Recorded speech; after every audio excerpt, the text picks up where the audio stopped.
and hopefully we're going to have a double whammy of a game drive because the sunrise this morning was just phenomenal. For those of you that have never joined us on a live safari before, a big welcome to all of you, and well, we look forward to hearing from you, and you can chat to us by using the hashtag Safari Live, or you can also talk to us via the YouTube chat.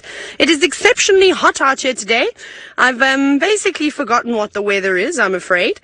I know it's 31 degrees Celsius, so what's that, 90 something degree Fahrenheit? Oh, not even 88 degree Fahrenheit. I was a bit off there, off my game this afternoon. So that's quite nice. It wasn't that hot during the middle of the day.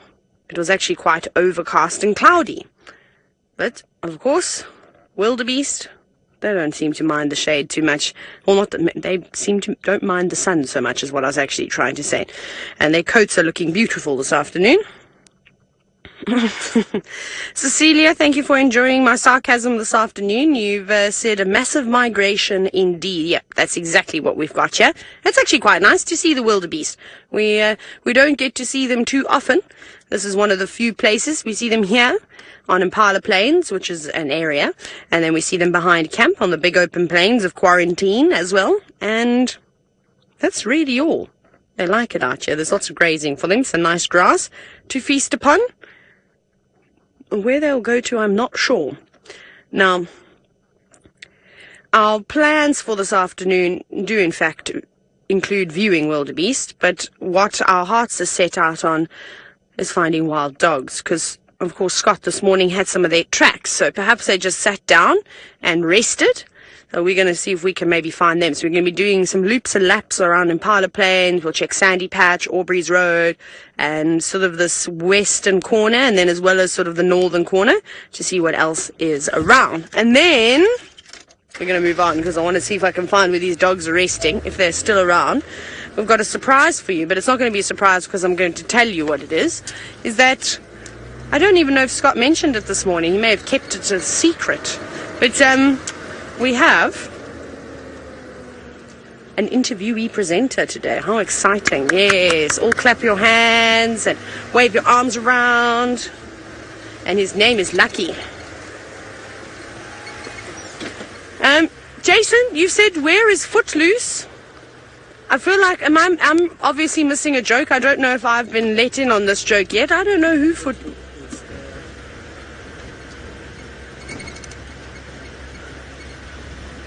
Loop. Yeah, I don't know who Fruit Loop is. I'm so sorry I didn't get that email, I'm afraid. So I don't know who that is. Apparently it's a baby wildebeest. I have absolutely no idea. I'm still looking for the McCurdy-Hurdy, which is a group of zebra, in fact.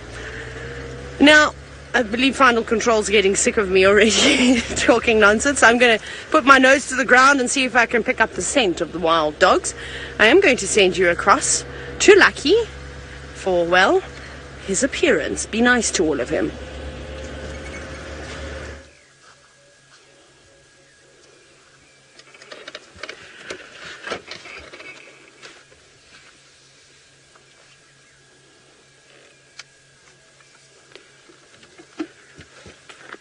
Good afternoon, everyone. My name is Lucky from Pinda in KwaZulu-Natal area. I came all the way to Mpumalanga. This is my first drive in the afternoon. So I like you guys to enjoy this drive, and I'm enjoying it myself. We just come up in a water hole. We just seen one elephant bull. He just walked past us. Is feeding on the left hand side of us, but behind us there's some impala who are, one of them is already drinking, as you can see there. One male, one is standing up, so everything now is coming alive to have some water. It's getting late.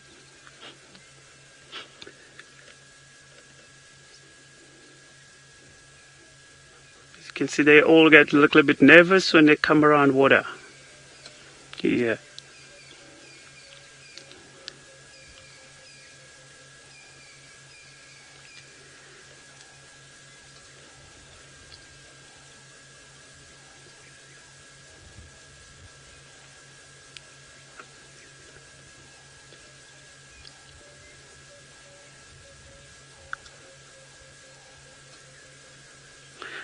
Thank you.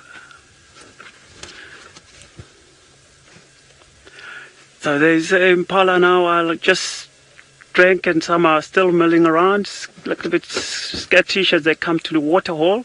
As you know, sometimes there's a lot of predator surrounding them, so they're a little bit nervous. You even find sometimes the crocodiles in a dam, which also makes it harder for impala. Okay.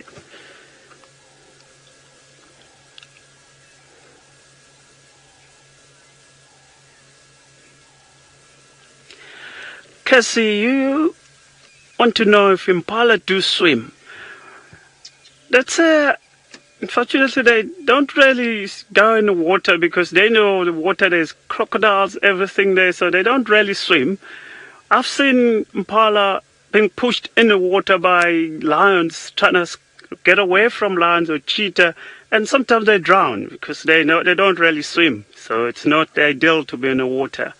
So they don't really swim in the water.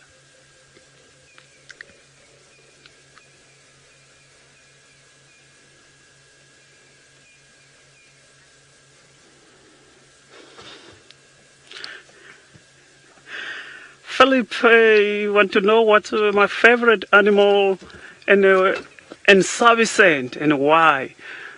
And the Sabi sand, my favorite one, it's a leopard, because I don't see leopards where I come from, and it's a beautiful cat, and I'm desperate to see one while I'm here, and I wish I could see more of that before I go home back to KZN.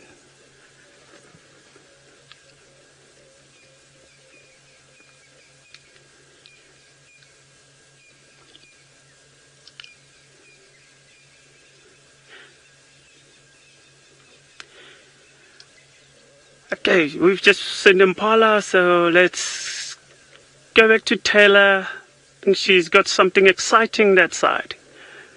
Okay. We're still looking, Lucky. We're still looking. Haven't seen any wild dog tracks just yet, but we'll get there eventually. So what I've decided to do is, because it's become quite hot this afternoon, I thought, well, wild dogs like a little, well, not quite a mud wallow. They end up coming out, look like they've wallowed around in the mud, but they typically just lay in the water to cool themselves down. So we just did a quick loop. We're going to jump onto Triple M, this little section, and go all the way down. The reason why I want to check it sooner rather than later is that if those dogs have crossed out during the day, we don't want to spend most of the safari searching for them when we can rather go searching for something else. Because I also saw leopard tracks too. I don't know when they were from, but they were on Vuyatela Access. I could have missed them this morning. It was quite dark. And I also had snakes on the brain. So we were in search of that boomslang, which we found, which was amazing. So I want to quickly just check this little spot. There's a favorite area that they like to cross at. And also along here, there's another pan. Not on our traverse, just off of our traverse. So this is a boundary road known as Triple M.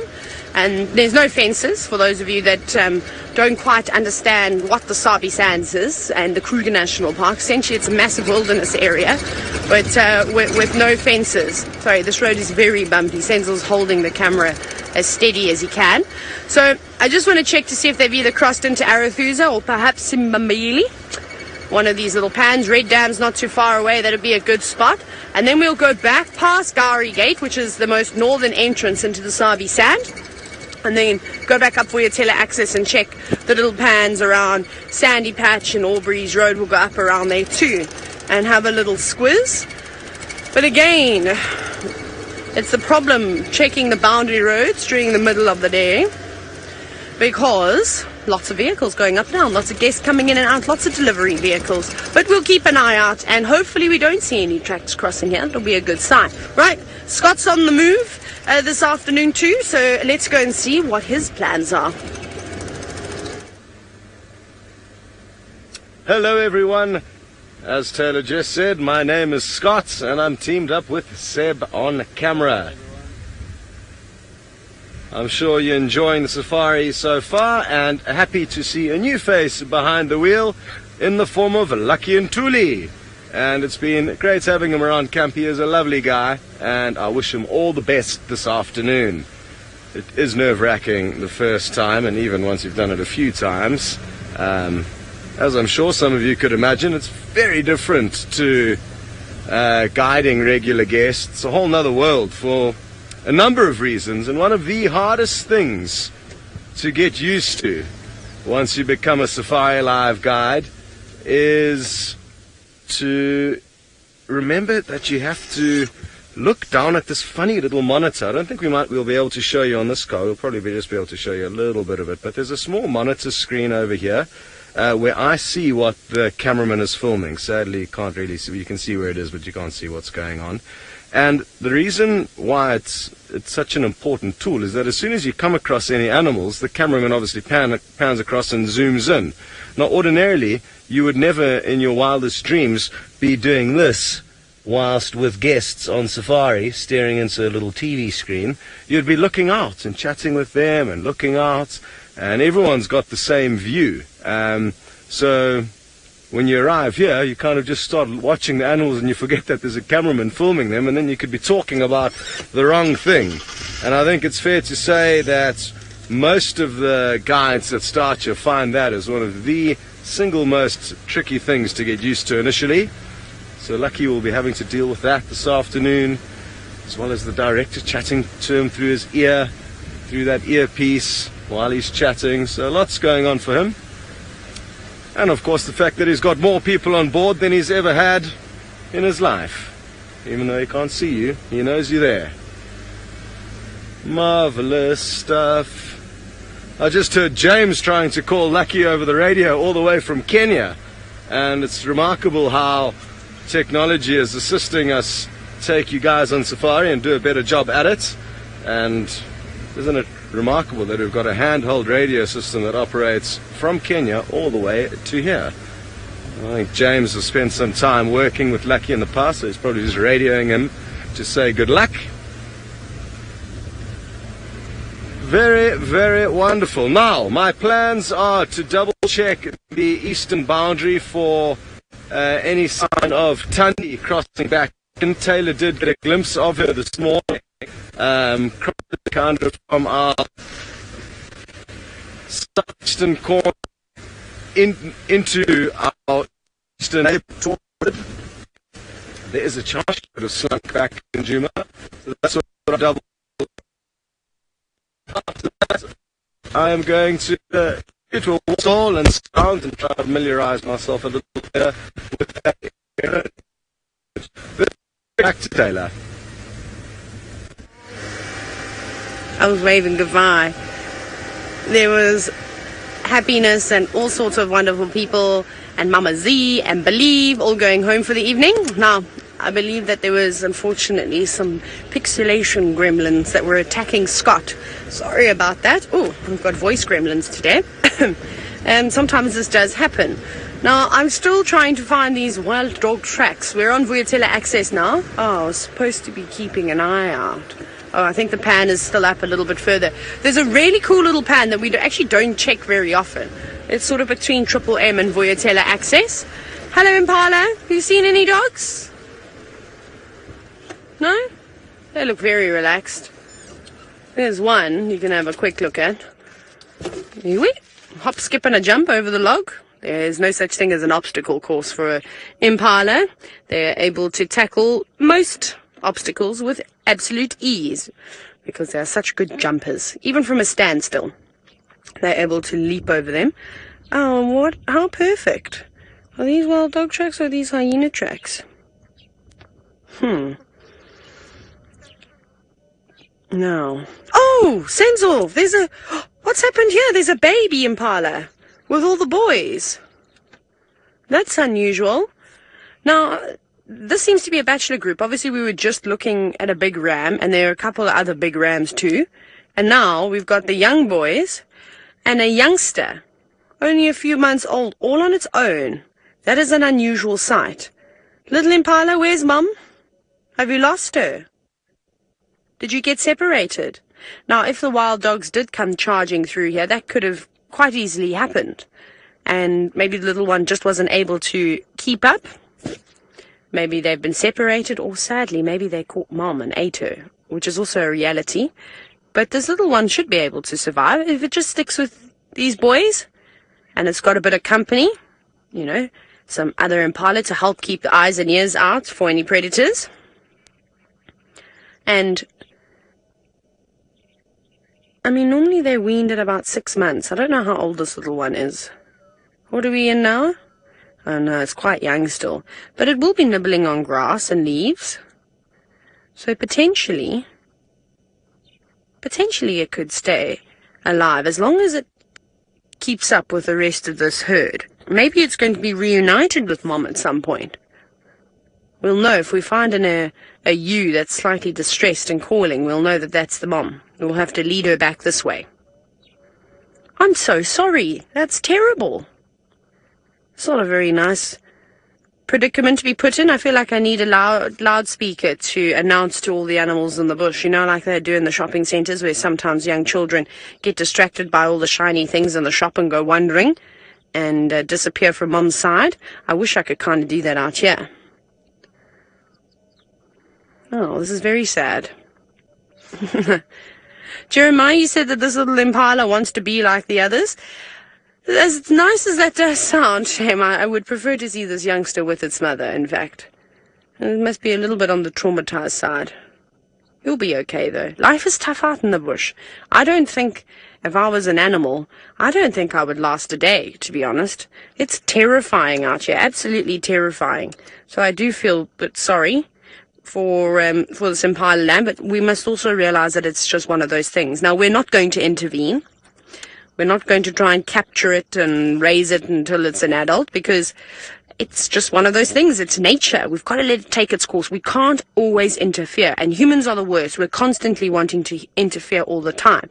Now, the only time, and this is the Sabi Sand Protocol, we are allowed to step in and intervene and help the animals, is if an animal has been injured because of humans' interference. So whether it's something like a snare or a piece of wire that's wrapped around it, perhaps it's been injured because someone has tried to poach it, those types of things. Rabies we normally get involved with, because that's normally rabies and canine distemper has been brought in from domestic animals, so like domestic dogs sneaking into the reserve from the communities on the outskirts. That happens a lot, so we'll help with that.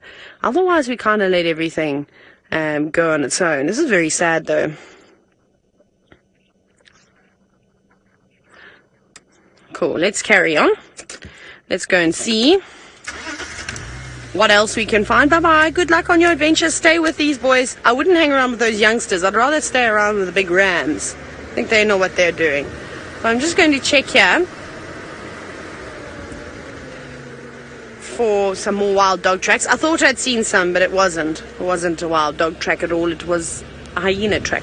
Okay, but we'll carry on and keep searching. Lucky is on a roll today with finding all sorts of creatures, and it seems as though he's found one that's normally quite scarce up here in Djuma.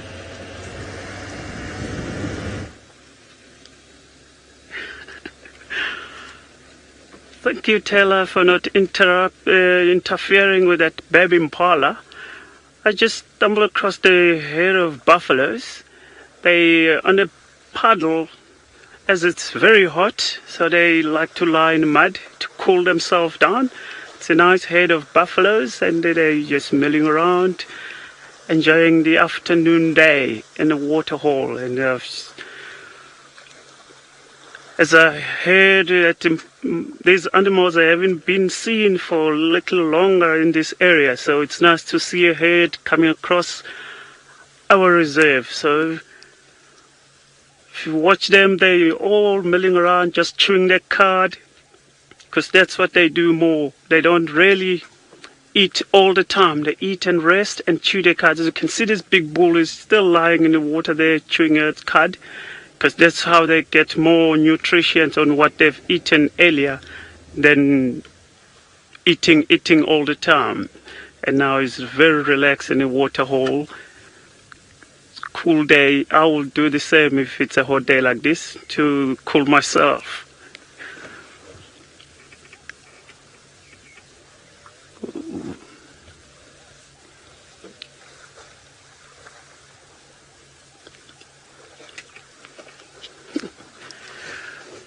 Aaron,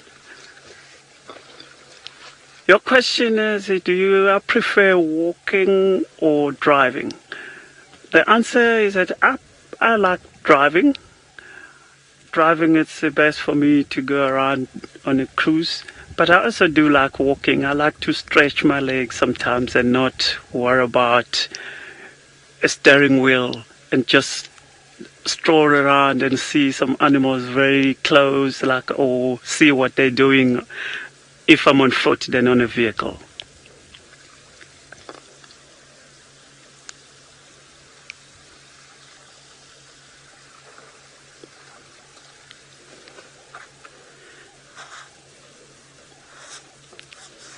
It's what I found funny sometimes to see a buffalo.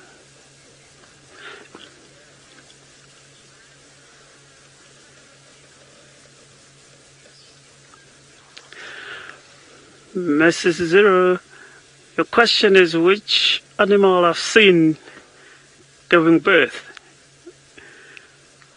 The answer is I've seen most buffaloes.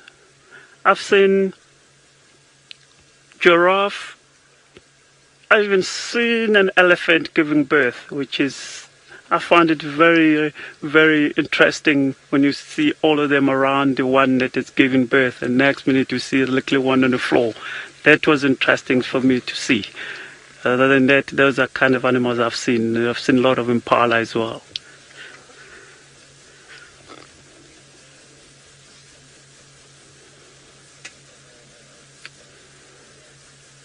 Yes.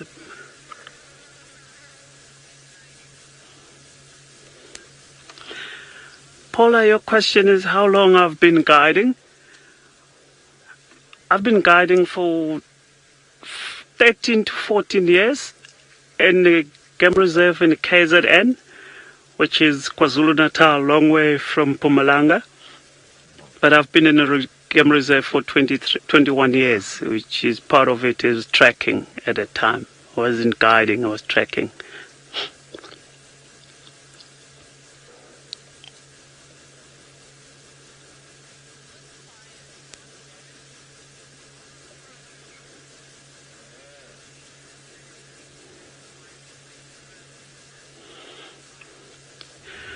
Ravinda, your question is, I'm getting into what predator, I'm not sure if they intervino, you could repeat the question for me.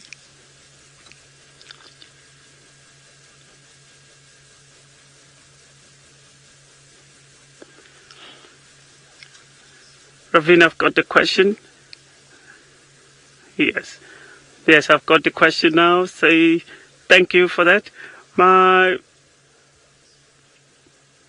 predator that I really, really like, as I said, it's a leopard. I very love leopards, but lions as well. The interaction of lions when they're on a hunt, I love to watch them doing their own thing and hunting and all that. So that's one of them that I might miss here because I haven't seen any tracks of lions. I love to see those getting up and hunting. I'm looking forward to see them. Thank you.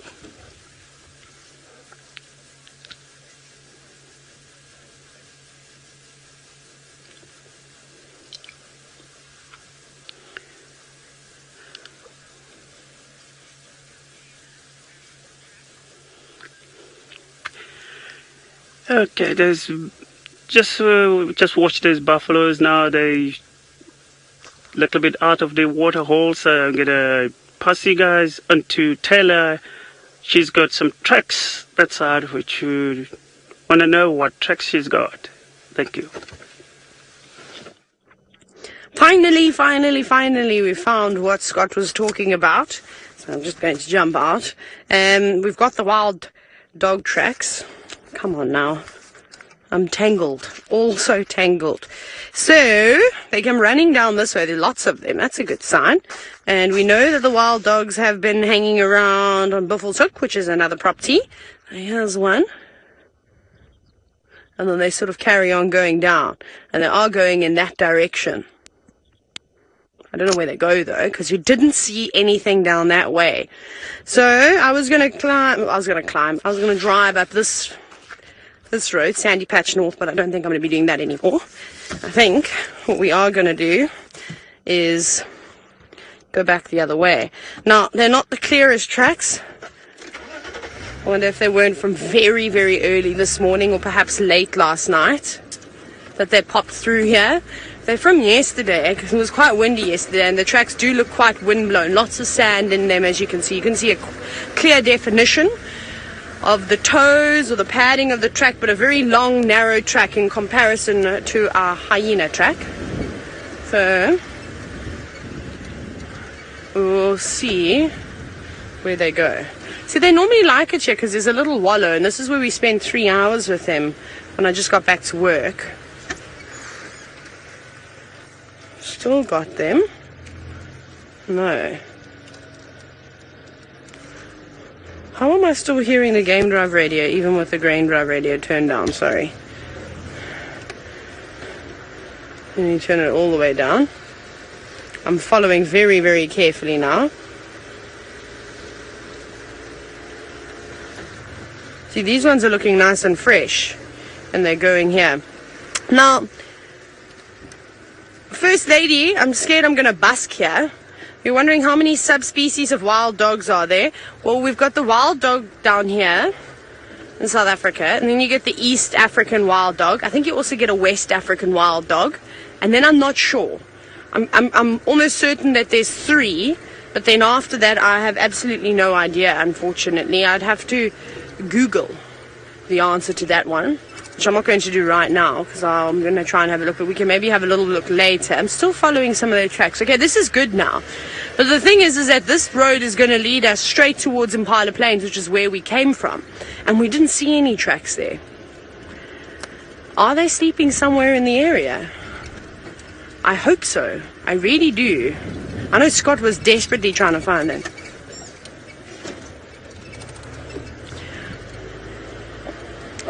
Now, if we can find a really clear track, we'll have a look at one. At the moment, again, it's in thick sand, so it's quite difficult to look at a track nicely. But Lynn, you're wondering, how do you tell the difference between hyena tracks and wild dog tracks?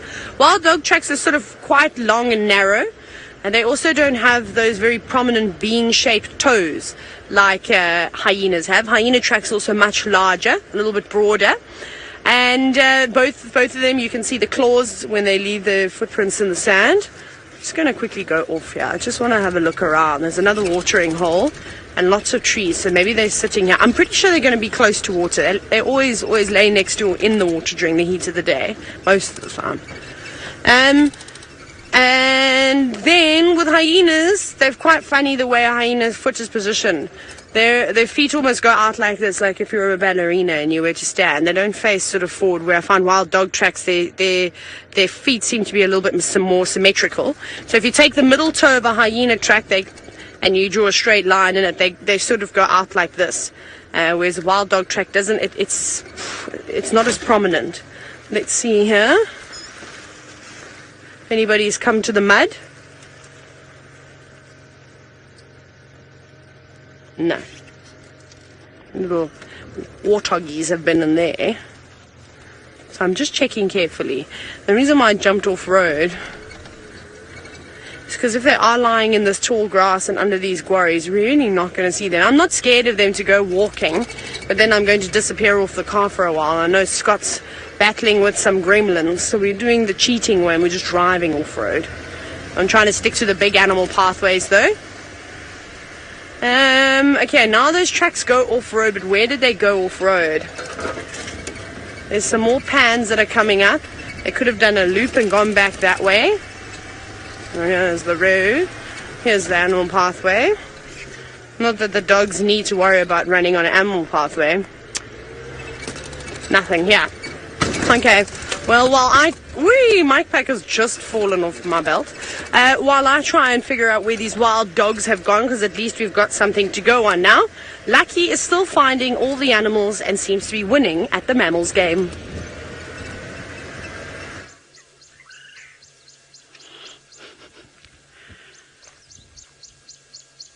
As we just coming down the waterhole, we just come across a group of waterbuck.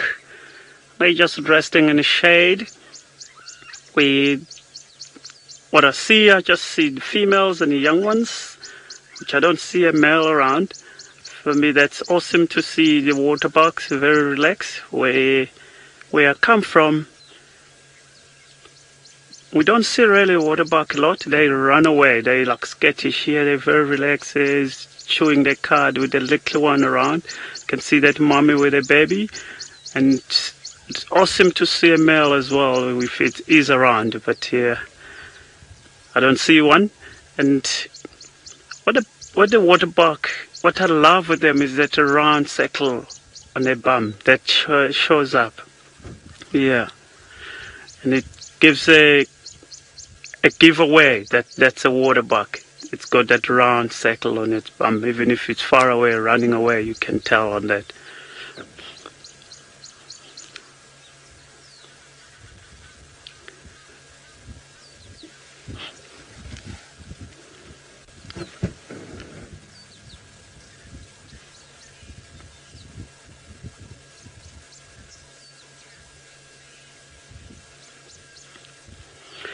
AB, you want to know what's the favorite animal I like to track?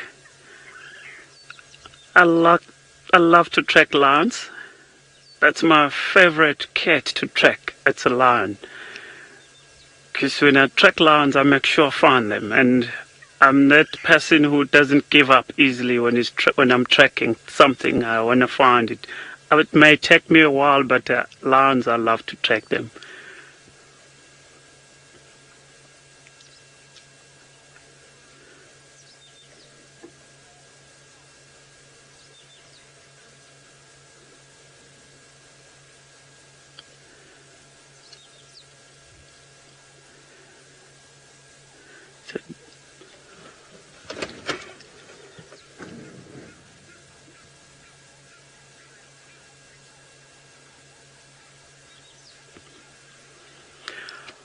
Veronica, you asking what kind of antelope species is my favorite?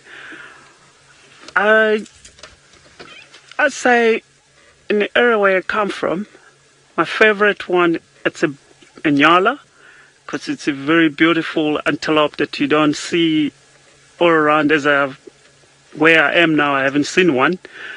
But here in this area, I love to see kudus a lot, more males, because we don't get them where I come from. We get few male kudu.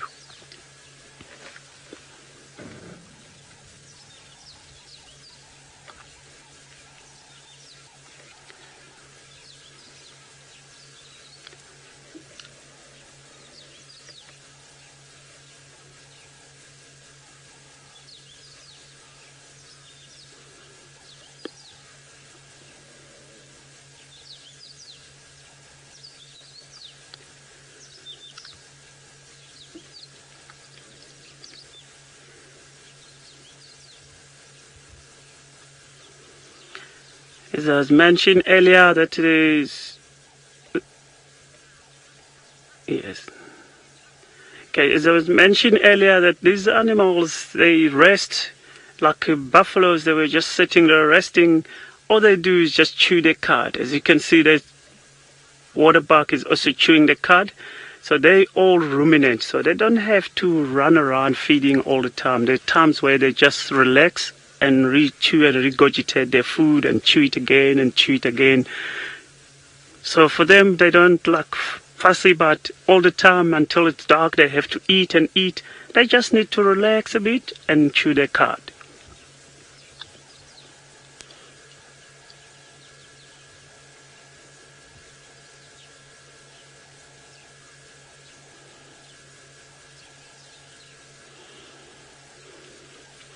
Scarlett, you want to know how old that baby waterbuck be?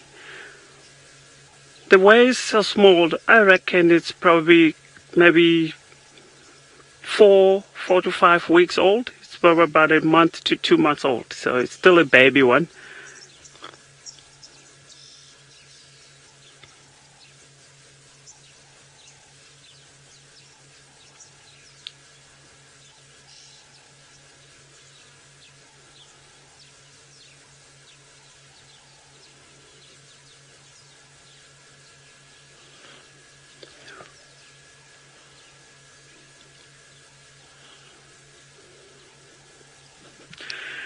Joy want to know my favorite story of an animal. Not sure if you want to know of a buck or any animal, but my favorite story of animals is, I would say, it's Impala mainly. It's my favorite story about them is when you talk about their behavior and how they reproduce and how they become more and more in the area than other animals. So that story for me is the very interesting one that I love to talk about it. Because if you look at Impala, they like what we call they flood the market. So every year they give birth. And you'll find a herd of about 20 females and 1 male. And next year there will be 40 or more, because all those females, they give birth. And the following year they would double the number again. So by having that store of them, that they always flood that market, it made me so interested or so fascinating with them, that why other animals can't do that then, because no matter how they're being taken by predators, but there's still more that survive than if you're watching that water buck. She's the only one, maybe there are 2 of them in a herd that's got babies. There's a chance that those 2 babies maybe not make it, because of there's lions, there's leopard, there's cheetah, and they gonna have to start all over again. But if all of them at the same time flood that market, it may generate that when they reach like 2 months, they can run for their lives and survive more than being one at a time. That's what I love about Impala.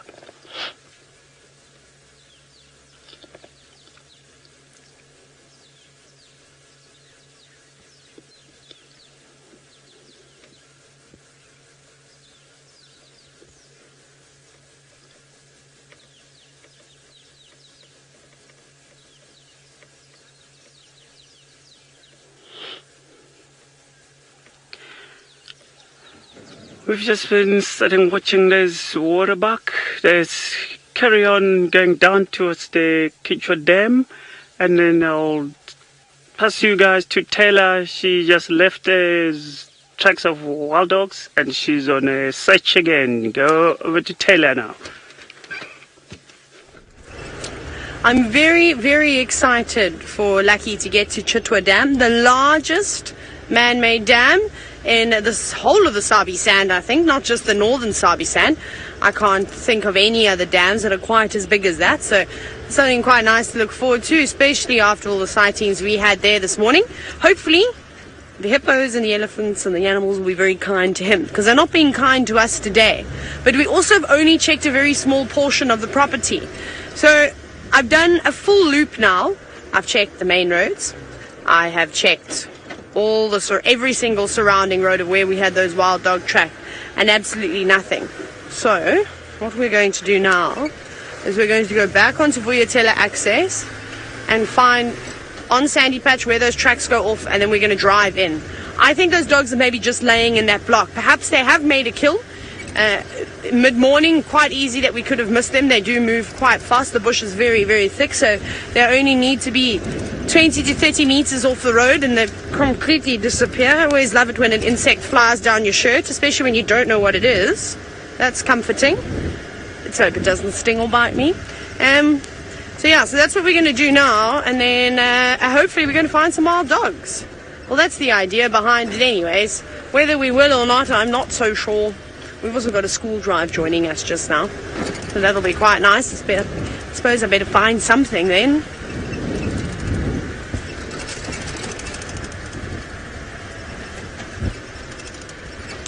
I'm so sorry, Faith. Please can you repeat that for me? I just had a lot of wind in my earpiece and I couldn't even hear you. Was there rain? Is that what you heard? What did you hear, Senzo? Are you just not listening today? Senzo's not listening. Okay, rain, there we go. Senzo was also struggling to hear that. Sorry about that, everybody. So it's from Dylan, and it's did we have any rain at Djuma last night? No, I didn't notice any rain, in fact. I may have also been sleeping for the time that it was drizzling. No, I didn't see any raindrops on the ground either. It looked quite moody though yesterday. We did think at one point we were going to get rain. We all went out with our rain roofs, and it was spitting a little bit halfway through drive. Actually, no, at the beginning of the game drive. And then it all just went away. Okay, here we are, back on Voyatella access. Let's go back to Sandy Patch. I do really want to find these dogs. Now, it is important to spend time on your own property looking for the animals, because yes, I could just leave them and go and find something else, but then we're not going to see wild dogs, and they're an incredibly special animal to view. So sometimes it does take a little bit of time. It's always the most frustrating part of a safari. I can promise you how many guests I've had that, well, tend to be disappointed along the way. But again, you can't just be, in my opinion, you can't just respond to sighting. You've got to find some of the animals on your own too. So we're definitely going to put in the work, and it's always so rewarding. It's the most amazing feeling to go, I tracked them, I found them, I checked all the roads. It's a really cool, rewarding feeling, because tracking an animal is not an easy thing to do. Not at all. Well, finding the tracks is easy. Trailing them is the difficult part. So we're still going to check here. I haven't seen any other tracks down this way though.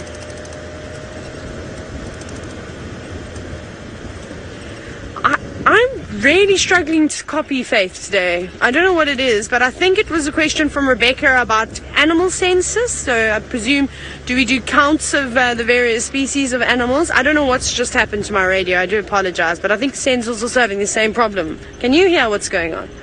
Yeah, it's because of the wind. It's because of the wind. Okay, but then you have to help me, Senzo. And you have to repeat the question for me.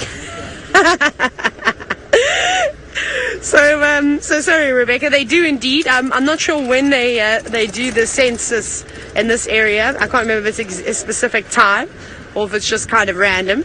But they do it in the vehicles. They do it from the air too, in helicopters and airplanes, and will of course try and count as many as you can. Unfortunately, it's not 100% accurate, as you can imagine. The animals can hide under trees and shrubs. And then I always struggle to find the documents once they've been released, as to where all that information is. To me, that's one of the hardest parts. Okay, now we need to concentrate because we're coming up to where those tracks were. Just checking very carefully on the right, because I don't think I checked very well coming down this way. I know I checked the left side perfectly.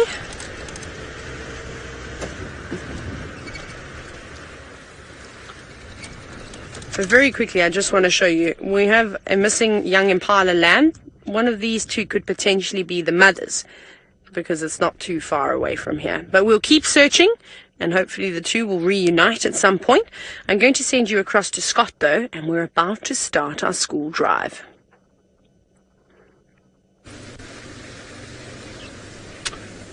Hello again, everyone, and welcome back on board with myself and Seb. We're very carefully checking our eastern boundary for any sign of Tundi, a leopardess that was seen this morning, and her cub possibly coming back from left to right onto Djuma.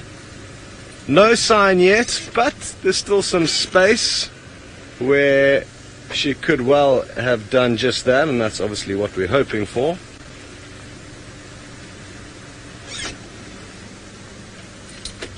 And what a wonderful time it is to welcome on board this school from America called the Causey Middle School. And it's wonderful to have you guys on your first live safari ever. And look at this for a great start. A young elephant bull. And My name is Scott, and I'm teamed up with Sebastian on camera. Please send through as many questions as you can. We would love to hear from you. Even if it's not a question, you can just let us know how you're feeling. Maybe some of you have been lucky enough to come to Africa before. Maybe some of you dream to come here. Let us know your thoughts and how you're feeling. And we're just going to start off by enjoying the sighting of this elephant.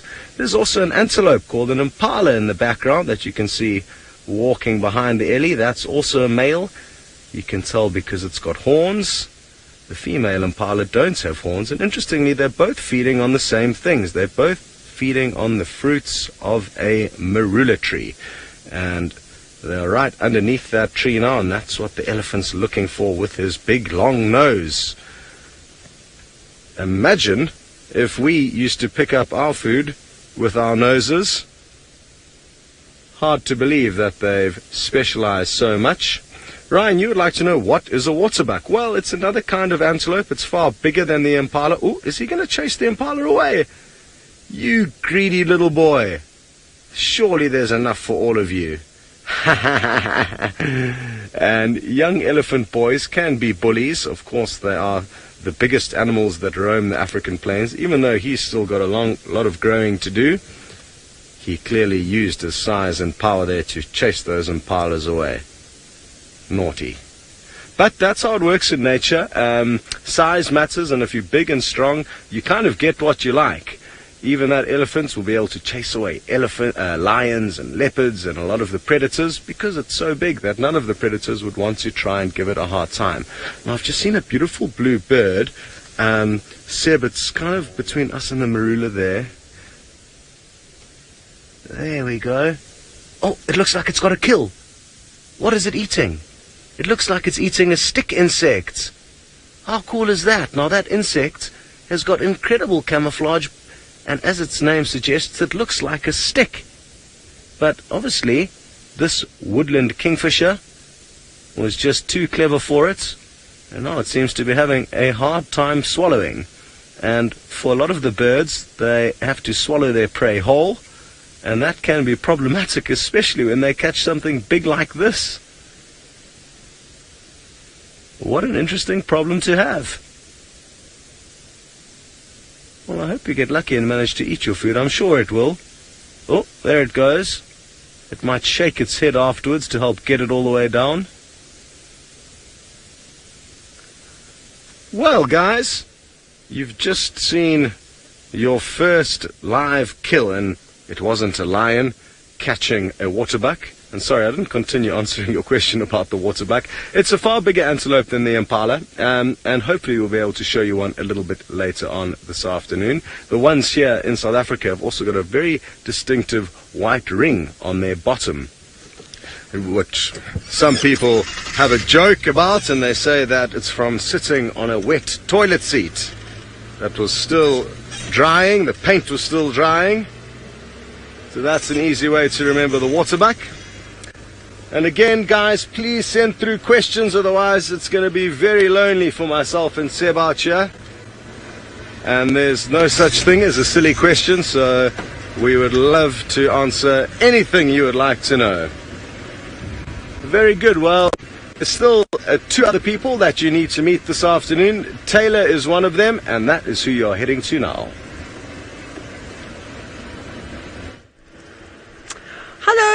Hello to everybody from Causey Middle School. It's great to have you on board my vehicle this afternoon. My name is Taylor, and on camera with me today is Senzo.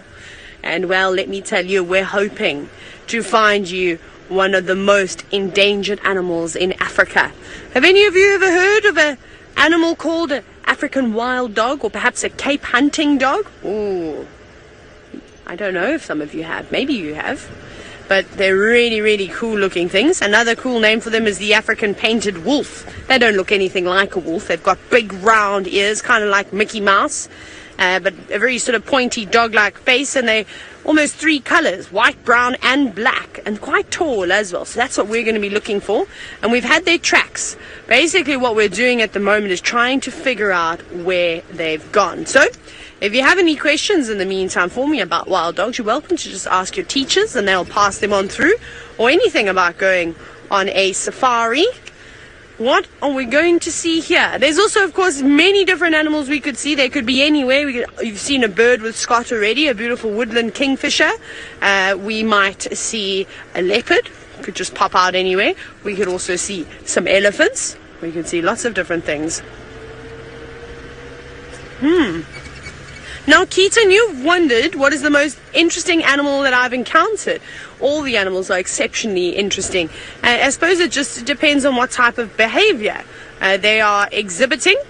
So wild dogs are pretty amazing, though, and what fascinates me the most about wild dogs, seeing as though that's what I'm trying to look for, is how fast they can run, and not even how fast they can run, but how long they can keep that pace up for. So the way that wild dogs hunt is they use their stamina, and they will chase their prey. They'll keep on chasing it for kilometers and kilometers if they need to, until it is almost exhausted and it cannot move anymore. And then they'll go in for the kill. And they work as a team as well. So they live in family groups. They call them a pack of dogs. So that's pretty fascinating about them. And hopefully we'll find them so that I can show you all those wonderful sort of characteristics. And also those massive ears. They use those ears really well to listen out for any animals that may be moving around in the bushes. So impala, which is an antelope, kudu, young wildebeest, young zebra foals are just some of the animals they'll go after. But I'm searching for anything at the moment. I'm even waiting to see if there's going to be a bird that lands on the tree. What road is that, Senzo? I don't ever think I've seen that road before. The old hyena den. Okay. There used to be a hyena den over there, apparently, but it's not in use anymore. They've also moved on out.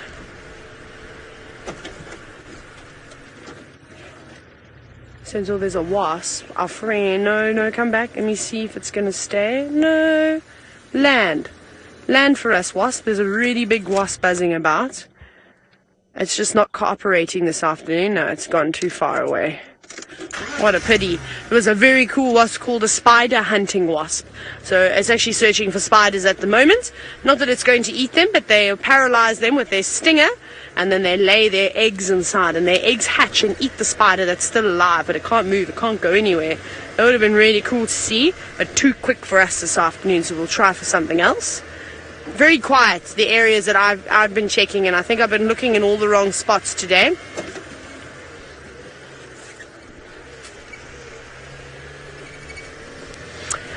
Now, this is a hard question to answer, and it's from Faith, and it is, what is my favorite animal that I've seen? I love all the animals. They're pretty spectacular. The one that or the group of animals that I love the most has to be the elephants, and that's maybe what we're going to start looking for, because I'm going to have to give up on the wild dogs for a little bit, otherwise you're not going to see anything this afternoon. So I'm going to move right away from this area that seems to be exceptionally quiet. And the reason why elephants are some of my favorite animals is that because you can watch them and you can never get bored. You can really sit with them for hours and hours and hours. They're highly intelligent creatures too. So when you watch them, you sort of see some emotions that you can relate to as a human, which is quite scary sometimes. And so that's quite amazing to see. I'm wondering if there's anything going to be around the watering holes. Maybe we'll go down Gowrie Man and back towards Vuyatilla Dam. Justin, you've asked if there was some elephant dung on the road. Possibly, I didn't see it, but maybe we'll find some up here, and I'll stop and show you. It's quite cool to dig through elephant dung, and you can touch all the herbivore dung. Let's see if we can find some. As we're as we're driving along this road, every now and then you may see some trees that are sort of broken and fallen into the road, or some big branches. They were all put here by the elephants, and they'll come feeding along, and because they're so big and strong, they have no problem with breaking some of the bigger branches that are up high, dropping them down below, and then feeding on them at their feet. Where we're heading to now is quite a good spot for elephants. In fact, it's just taking us a little while to get there, but I think we're going to be lucky and find some of them. Because it's been quite hot, perhaps we'll go and check the watering holes. But here we go, classic example of a roadblock caused by the elephants, so I might need to push it off of the road. And while we do that, Scott has got another large mammal.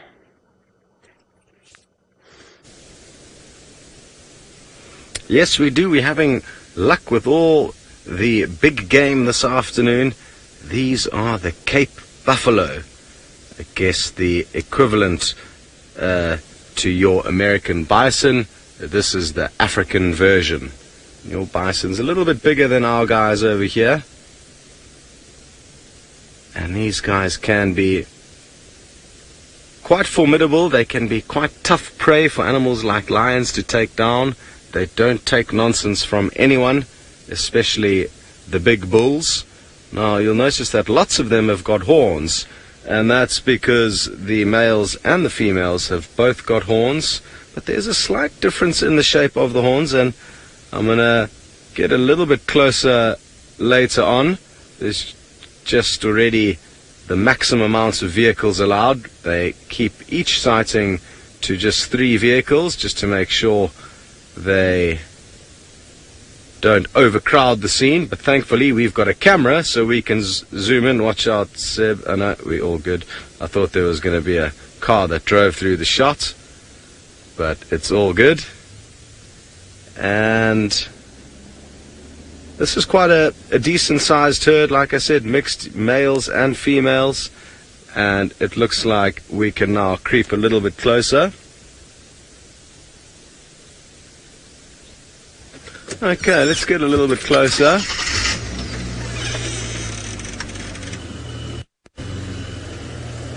Asia, you would like to know if we see spiders, and yes we do. And you'd like to know what types. Well, there's many different types of spiders that we can see, from the African equivalent to a tarantula. We call them baboon spiders. They live in holes in the ground mainly, and then we've got some other spiders that build big webs. Those are called orb web spiders. So a whole bunch of different types. But sadly, because we've had a drought at the moment, we haven't had too many. How's it, Dill? How you doing? Hello, everyone. We haven't had as many spiders as we would have liked to see. Usually in the summer months, which is the months when there are the most insects around, there can be lots and lots of spiders, and our faces get covered in the webs while we're driving around following the animals. But we haven't had that many insects because of the dry conditions we've had this year. Okay, well now we're going to be able to show you some good views of these buffalo, and who knows, Asia, hopefully later we will be able to find you a spider or two, but you never know what you're going to see on safari.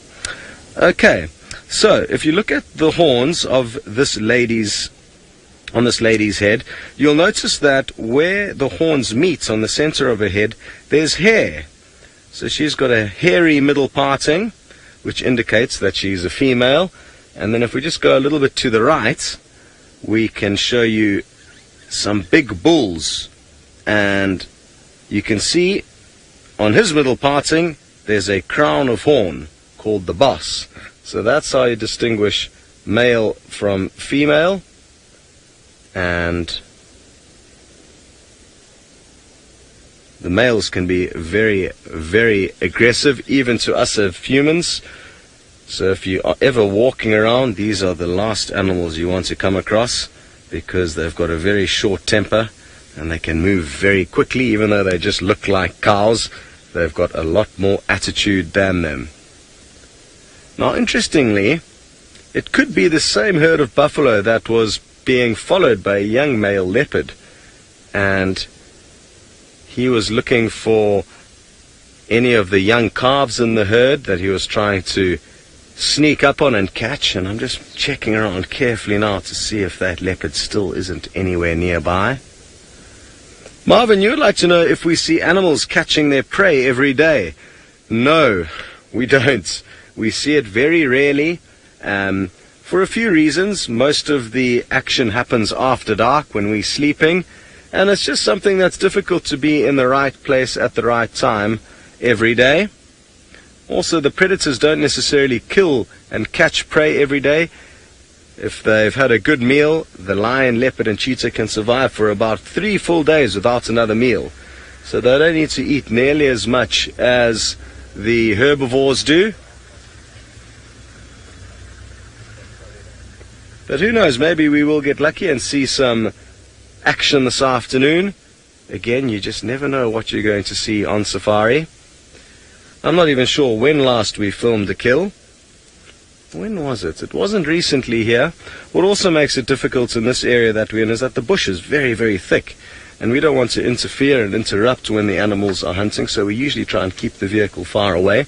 But we do have another camp up in Kenya where the vegetation is very different to this. It's long, big, open plains where you can see for very far, and there's also lots of cheetah there. And cheetah are a great animal for us to follow because they do lots of their hunting during the day.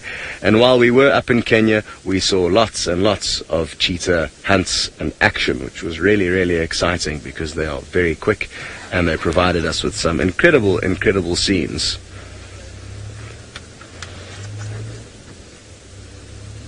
Okie dokie.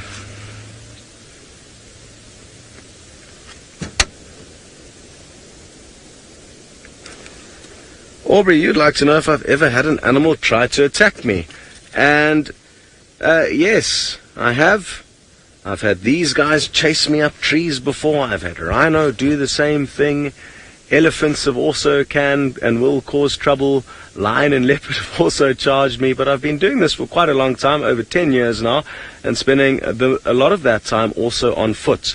And when you're walking through the bush, it is more dangerous than being in the vehicle for a few reasons. We're not as big and scary for the animals to attack. So when you're in this vehicle and anything gives you trouble, if you just start up the car and rev the engine, boom, boom, the animal thinks, ooh, well, that sounds a bit scary. Did you hear that buffalo? It was maybe agreeing. It went, brr. And it looks like he's polishing up his horns in the bushes there, possibly also scratching behind his ears. But yes, like I was saying, on foot we can also be quite quiet, and we can maybe surprise the animals and give them a bit of a scare, and that's what causes them to either run away or try and defend themselves. Maisie, you'd like to know if we ever interact with the animals. No, we try and only look at them, and it's very important, and we believe very strongly that the less we have to do with the animals and the less we interfere and try and help them, for example, the better it is. They are wild animals, they can fend for themselves, and it's best kept that way. So we have got a hands-off policy.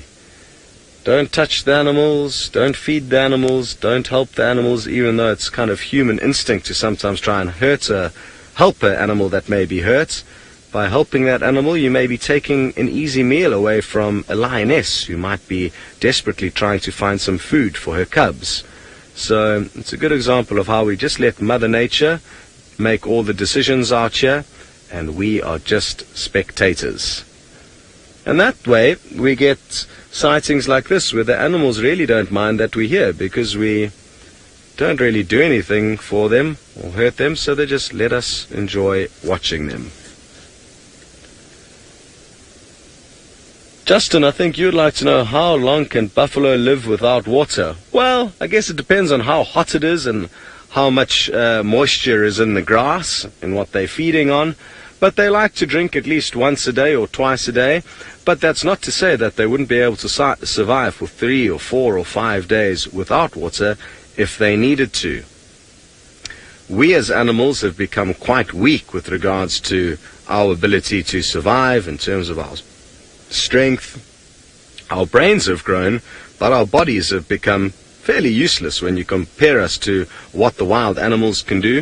If you think of some of our cousins, chimpanzees, and all of the primates, they are fast and strong and can climb trees and can do a lot of things that we can't do physically, but their brains aren't as big as ours. So I guess that's the kind of trade-off. And it's very important to remember that animals are very, very tough. Even if they get an injury, they don't go and see a doctor, but very often they can recover. Even sometimes I've seen animals with injuries that you would never think that they could survive from. There's even a story of a hyena who had its back feet chewed off by other hyena, and it managed to heal and learn to walk just on its 2 front legs holding its bottom in the air as it did so. How's that for an incredible, incredible success story? Very good. We're going to leave these buffalo, continue snooping around. I'm desperate to try and find you guys a leopard, so that's what I'm going to go and look for and send you back to Taylor while we do that. I'm desperate to find you any animal. I can't find anything with a heartbeat this afternoon. I've checked 2 different warthogs, quickly. And they're gone. Yep, that's about my luck today, this afternoon, but you can't have all the luck all the time when you're on safari. There were some warthogs, but they ran away from us. Man, it's hard when the animals don't cooperate. Now, Kaylee, you're wondering if we ever see any snakes. I actually found a snake last night, and then I got to see it again this morning. It was a boomslang. So it was a tree snake, and it was quite cool to see. In fact, I hadn't seen one for a very, very long time. So that was really nice.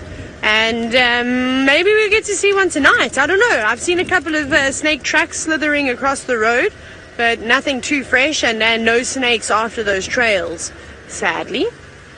There's nothing. I'm just having the worst luck today on safari. But I had an amazing game drive this morning. So let's look at this beautiful big tree. Sorry, everybody. You're now going to learn about some plants. This big tree is a favorite amongst many animals for a variety of different reasons. It is called a jackal berry tree.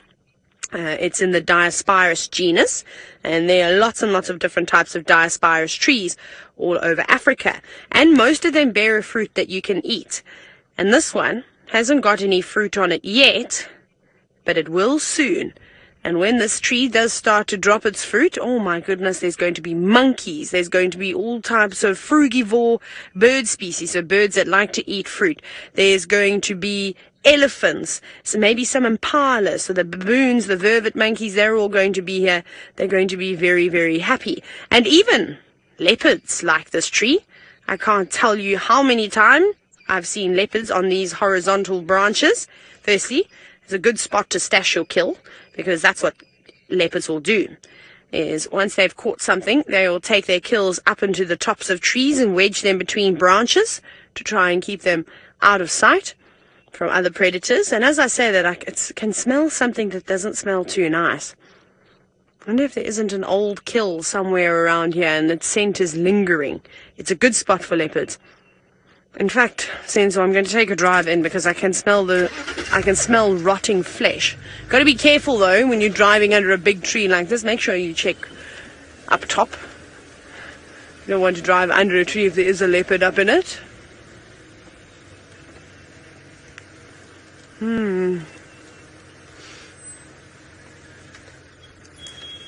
I can smell something around here, but it could just be something really old. Maybe it's on the ground and perhaps in the grass, which we won't be able to see.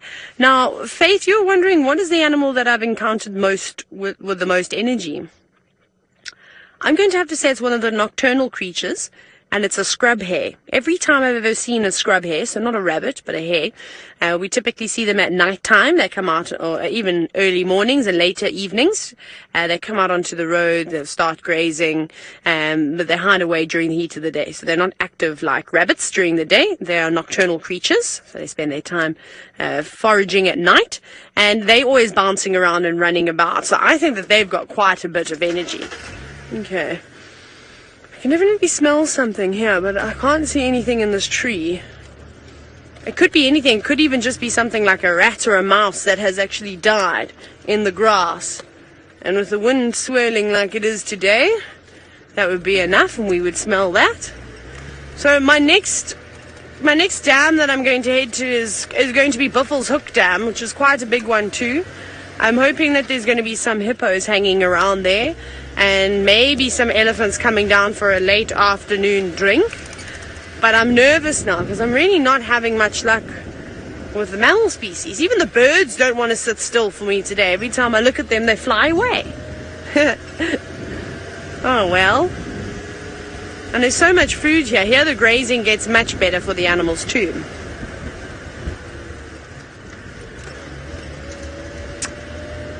Now, Ethan, it's so funny that you've just asked this question because I kind of just found a baby abandoned animal. So the question was, what do we do if we find an abandoned baby animal? So the one that I found today, it wasn't quite abandoned. It was a young Impala lamb, which is an antelope. Well, hopefully we'll be able to show you some of them.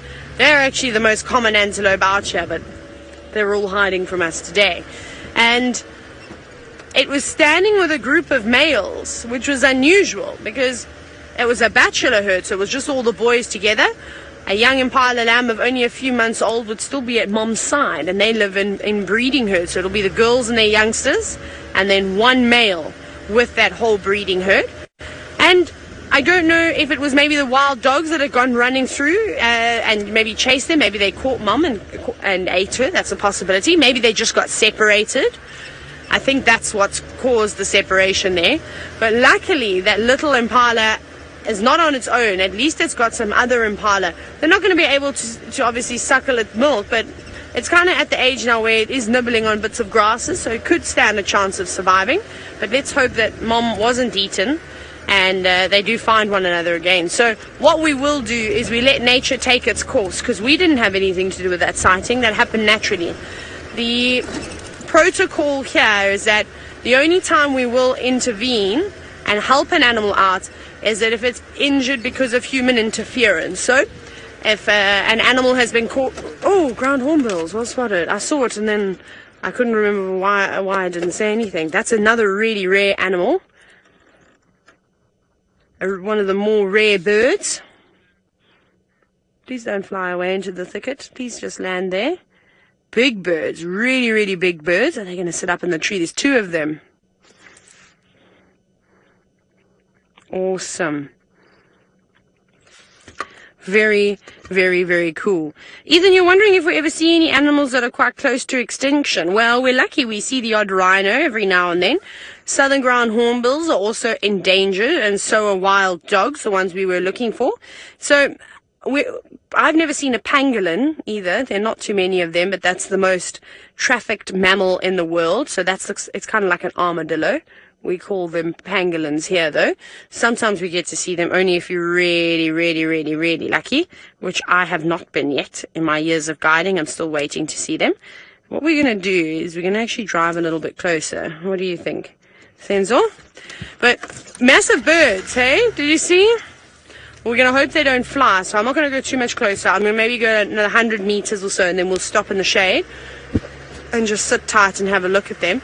Very lucky to see these birds. This is the first time I've seen them since I've been back in South Africa. So I actually went and I spent 6 months in Kenya at our other camp, which was really, really cool. We did get to see lots of southern ground hornbills. No, don't fly. They're a bit on the nervous side. There's still one in the tree. But they're exceptionally large birds.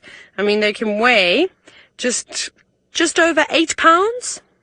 It's a big bird. And they have quite a large wingspan too.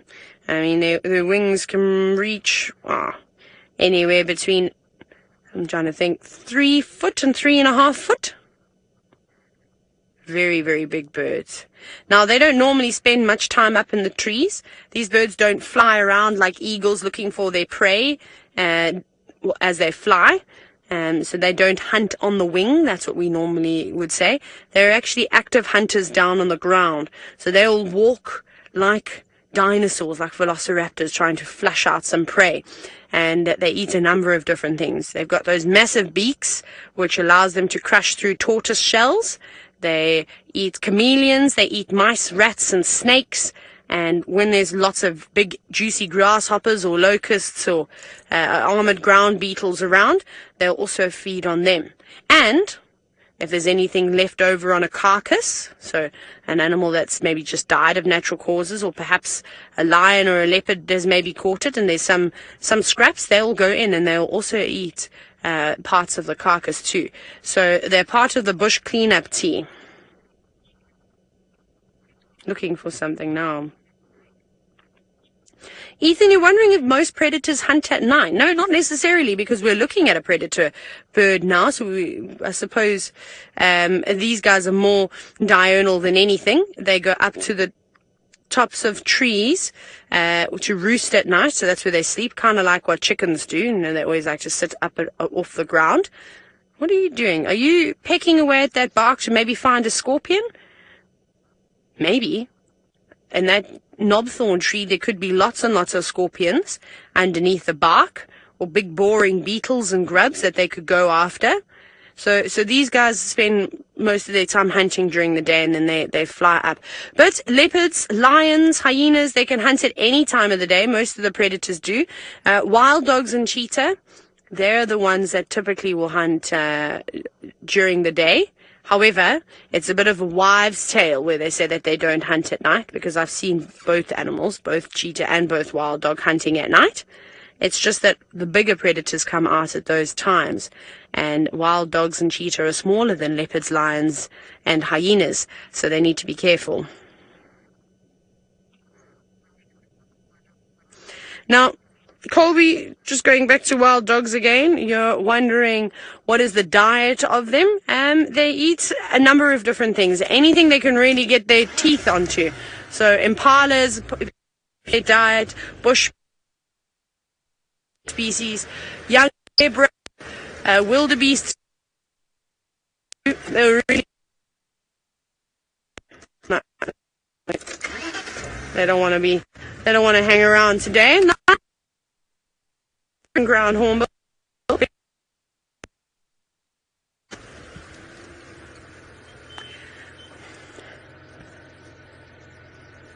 Now we're in a very awkward position, I'm afraid. It's a very small section over here where our picture is going to break up, but it's a small section. It just does it every single time. We just need to get through here and up.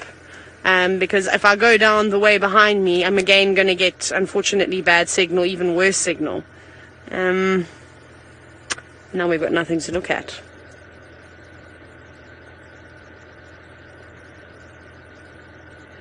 Who would you... Okay, hold on, everybody. If you're going to get up, but I'm just in a situation at the moment. Lots of trees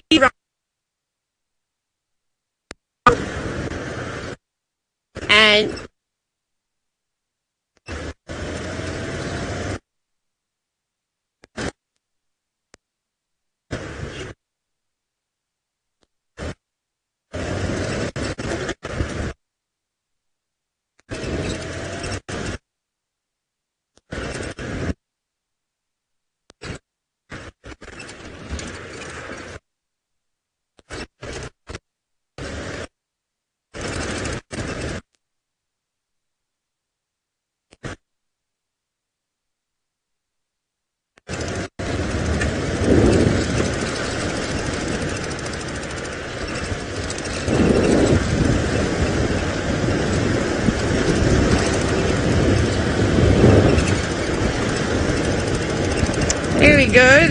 there we go. That's what we call a Ferrari safari, except we weren't chasing after anything.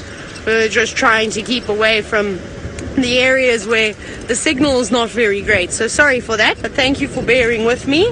This is better now. Now we're on one of the main roads again, one of the boundaries to our traverse, and we're heading to a dam called Buffelshoek Dam, like I said a little bit earlier. So we'll be there in just a second. We're just going to go through this little dip up the other side for signal. We don't normally lose signal here. I suppose that's one of the difficulties, isn't it, about broadcasting a live safari show from deepest, darkest Africa. Sometimes we have these technical glitches, but just few of them, not too many of them. Okay, where's the road? I'm looking for a road that goes to the right. Now, as we drive along, Asher, you're wondering how many times a day do we film the safari live? Pretty much all the time, hey? Every single day, twice a day. I'm just thinking, I'm pretty sure I've got another little road I can go down. And we do it in the morning, so we do a sunrise safari, or the inset safari, which is the one that you've joined us on. So what is the time now? I don't have my watch on. My watch is broken. 5:20 Central African time. We've only got about an hour left. We're almost at the dam, I promise. We're now turning onto this road, and this will take straight onto the dam wall. I actually don't know, maybe Scott's here. He could be Buffels. Buffels Hoek actually translates from Afrikaans, which is kind of like a dialect of Dutch, to Buffalo Corner. So Buffel is, and then Hoek is a corner. So we're almost there. I'm really hoping the hippos are going to be here. Lots of elephant tracks. Cameron, you're wondering if there's any types of bears in Africa? Not that I have yet to see a bear. So no, I'm going to go ahead and say no, there's no bears in Africa. It would be quite cool. I've never actually seen a bear in my life. I've always wanted to see one out in the wild. Oh, thank goodness. One hippopotamus. Thank you, hippo. You are so kind. And a lion. Oh, we'll have that one too. We will have the lion as well. I'm going to call it in on the radio. And the stations is one in Gala, Buffelshoek Dam. I'm going to be radio down. I think Tom and Patsy are in the lock with me. They'll be taking over. How cool is that? There we go. Where have they been? Have they made a kill in the bushes? That lion has a very full belly. I think we're going to need to follow it. How do you feel about that? Senzo, let's go. We're going to lose this lion, so I'm going to follow it. We're going to try and get in there and get down there and see how it goes. Hello, hello. Just telling Tom and Patsy, my friends, that we're live. I can't chat to them. I'll chat to them a little bit later. I don't think they saw the lion. Now we need to get down here, but the dam is really full. Can I still go around? Let's try. I'm going into 4x4 now. I hope. I'm sorry, I'm just going to have to concentrate here because we're getting to the point where I need to drive quite close to the water's edge. So they obviously come for a drink, and the lion did look like it had a decent sized belly on it. Let's go up and in here. Maybe there's a nice animal pathway to try and follow it. How cool was that? How was that luck? After just saying I haven't been seeing anything, and then to be given that was pretty amazing. Where did you go now? Oh, there. Oh, and a baby lion too. I think it might be the Nkuhumas. I'm still going to have to concentrate here. I'm really sorry. It's very, very treacherous terrain. I think I remember this area before. There might be another way up from this side. There's just some big logs here. Let's have a look. They're going up and in here. I'm not going to look at you. And you're out shooting, which is she's lead us to the rest of the pride, and it's quite a big pride of lions. Here she is. They're actually just off the roads. Is that okay, Senzo? It'll do for now. So Senzo's just going to quickly re-level the camera. Very, very cool. How amazing is that?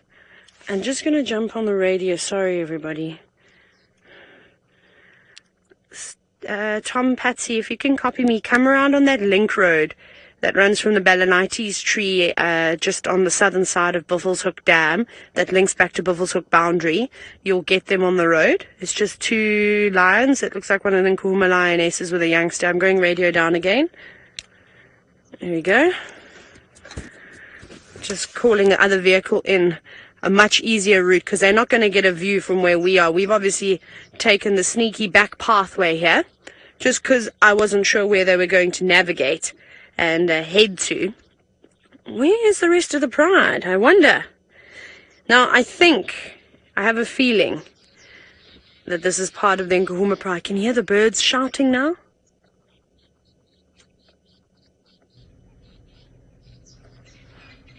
They're very unhappy. They're shouting quite a bit. So what they've done is they've seen the lions now, and all the animals out here, they can speak the same language. So they're shouting, saying, hey, anybody else around here? Impala, kudu, zebra, buffalo. There's lions here, there's lions, you better be careful. That's basically what they're saying. And that's quite a young cub too. I'm trying to remember when it was born. I think it was born just before I went to Kenya, so it must be about 7 or 8 months old now. Ethan, you're wondering if this adult lioness is pregnant? No, not at all. She's just got a big belly because she's eaten something, and so has her cub. So that's quite exciting to see. There she's getting up again. She's got a big bulging belly. So the way that lion's digestive system is designed is that they would eat a lot in a very short period of time. And then their stomachs balloon like that. They blow up. And then she won't have to eat for another 2 or 3 days. So it's quite cool. So that's why she looks so fat like that. Right, are you ready to move again? We have to keep on the go. I'm going to do some off-roading here again. I don't know how I'm going to get out of here. I'm going to have to drive over a little tree. Right, I'm going to keep going. Sorry, everyone. No, I'm not going anywhere. Tom, Patty, I'm live, but you're welcome to carry on. I'm going to try and get out of here. And I will, thank you. Sorry, everyone, I'm just trying to figure out why I'm not going forward. A log. If I go a little bit to the left, will it be better? Sensor's saying if I go slightly to the left, I might be. It will help if my 4x4 stayed in gear. Oh, thanks, Sensor.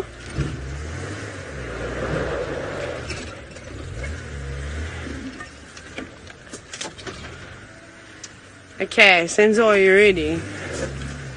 Oh, I'm hopefully not gonna break this car.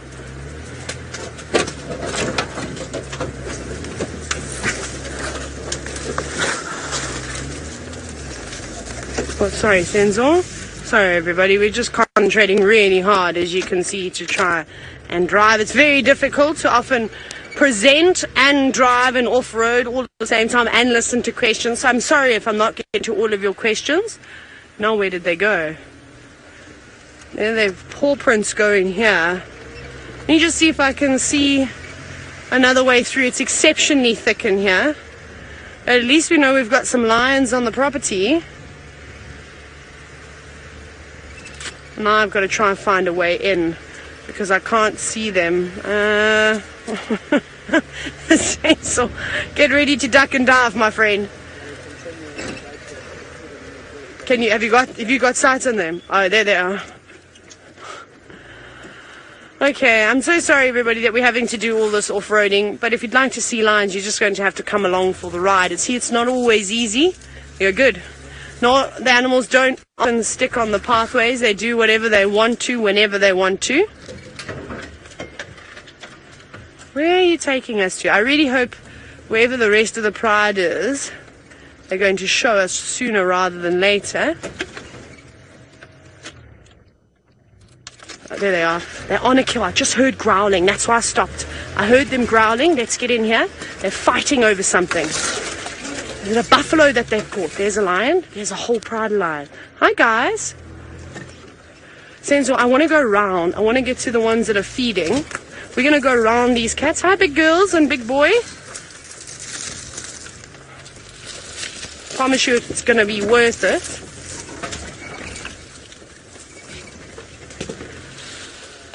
If you just give me 2 minutes, I'm going to get you the most amazing view.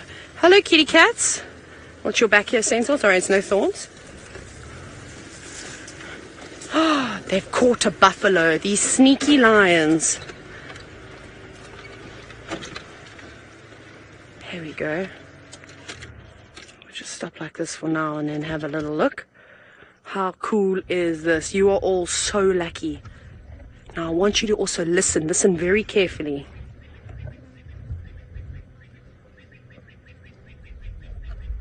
I'm also going to try to tell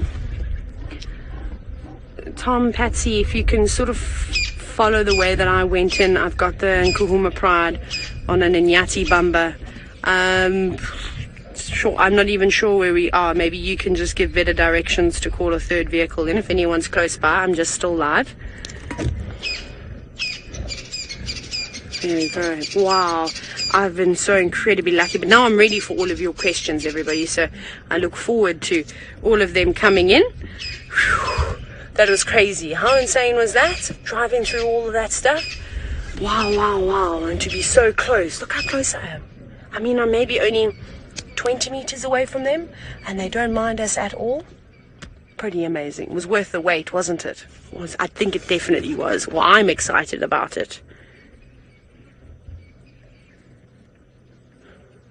Faith, can you hear me still? Sorry, I'm just checking my comms.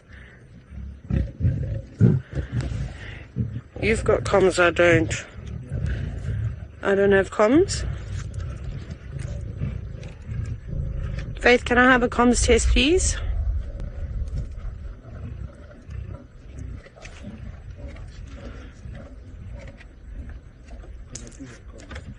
Sorry, everybody. I'm having all the technical difficulties today.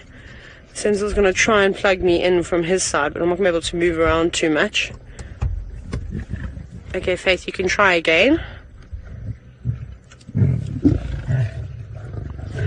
Okay, now I can hear you, but we're going to just listen to these lions as they fight over this kill.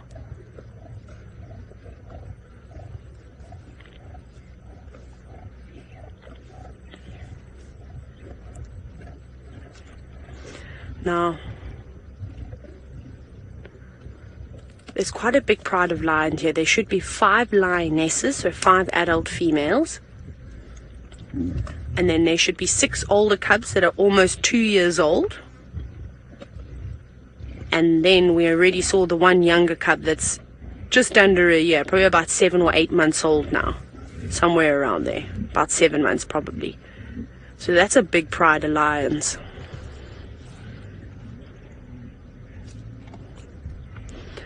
And Ethan, going back to your question about whether lions kick out other lions from the pride, and sometimes it happens. You know who it happens to the most, Ethan? It's the males. So there's only one young male in this pride.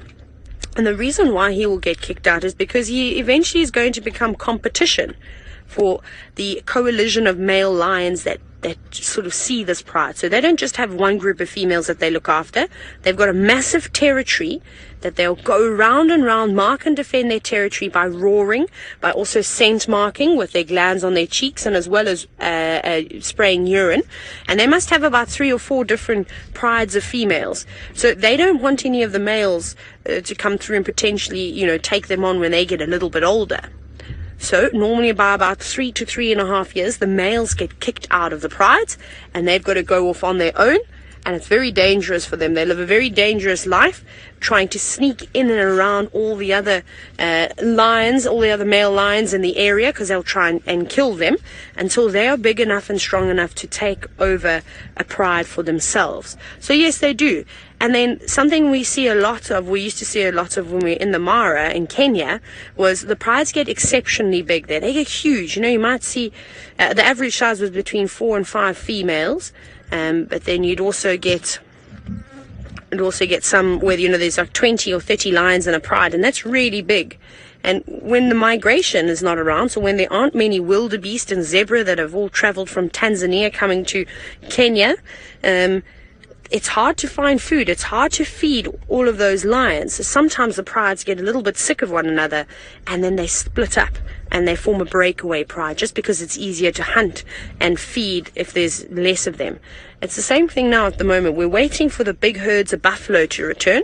You're lucky to see the buffalo that you have been with Scott, because they're one less now. They've managed to catch one. And I don't know when they caught this buffalo.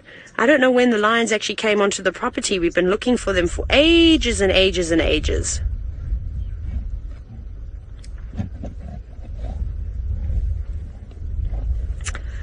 Ooh.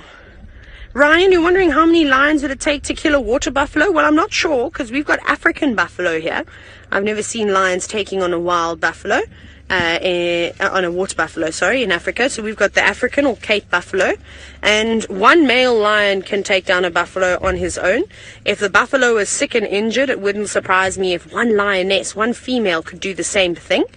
And this pride would have taken it down exceptionally easy, because the cubs, they're not even cubs anymore, they're sub-adults. They're participating in the hunts now too. You can see that's... Someone is upset because there's not much left on that buffalo carcass, so they're all going to scrap over it. They're going to fight for the last of the remains.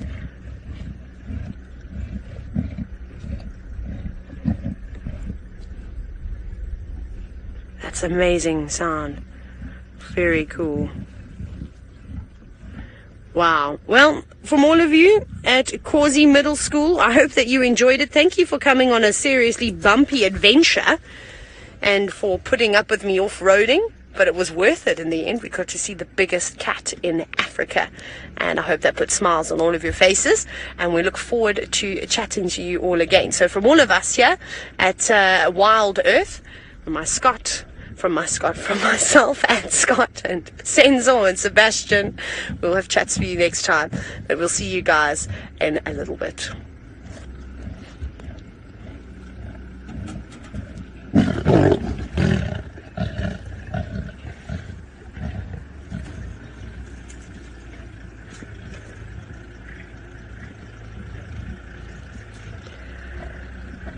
Right. I'm most certainly not going to go anywhere with these lions. I'm just going to take a breather and have a sip of water and compose myself. And well, while we do that, I think Lucky is on Chitwa. I wonder if he's managed to find Chitwa Dam.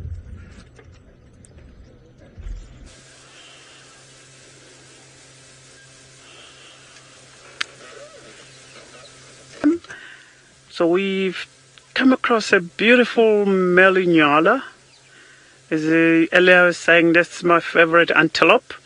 He's feeding just behind the bush. You can see the silhouette of him. He's been standing around looking at us feeding, and as you can see, he's got a beautiful set of horns.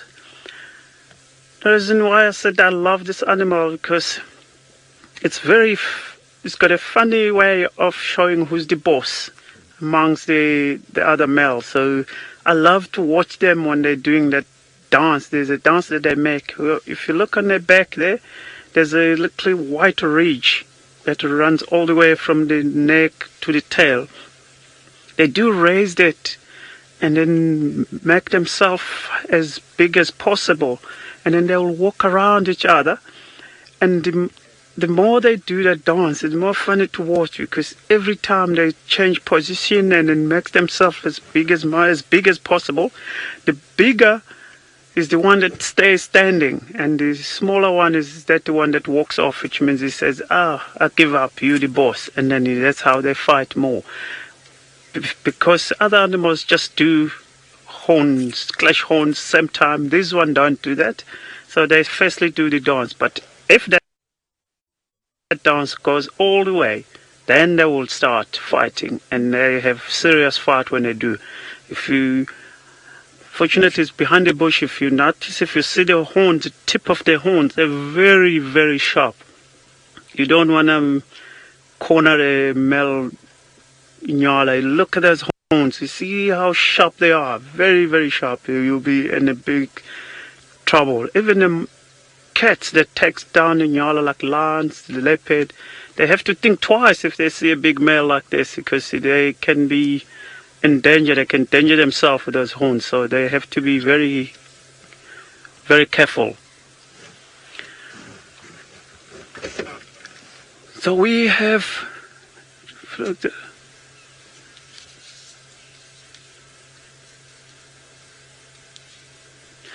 thank you, Laura.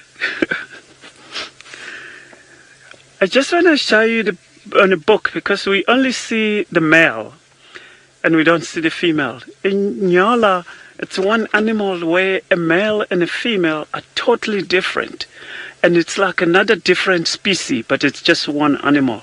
I'm just going to try and show you on the book here.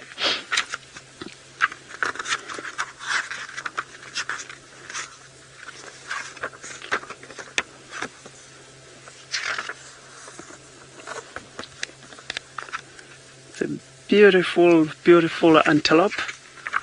There we go. Okay. Just if you look at these two, you can see here, that's a female at the bottom. Very stripy and like a little Bambi. And you look at the male on top there. Only thing that you see the same is just the legs. Are the one that looks similar to a female. The rest is already completely different. And what I love with the Nyala is that specimen in her forehead, which is, if you look, there's these dots here. Sometimes they all the way around. It's like someone touched it on both sides, because he was facing someone and someone touched it and put the mark on its face. That's how you tell the difference more from a male and a female, even when they're still young. When they're young, they all look the same as the female, but they only start changing from 6 months, and then you'll start to change the color and become darker in color. Thank you. Pleasure.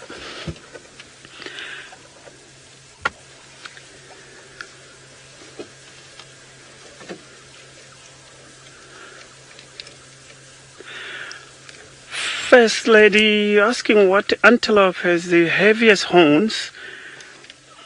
I've say that the kudu for me is the biggest antelope with the heaviest horns.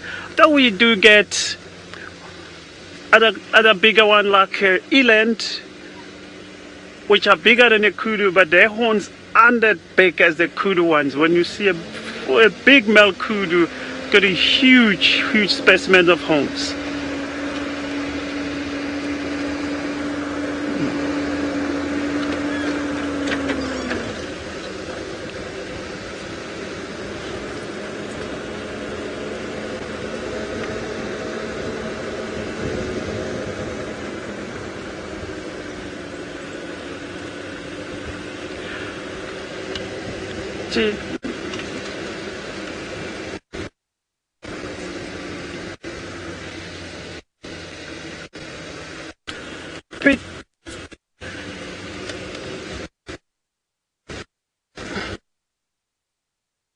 Are you asking me what that's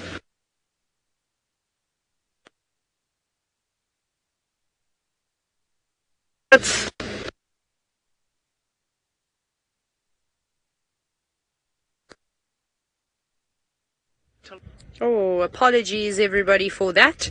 Nasty gremlins out today.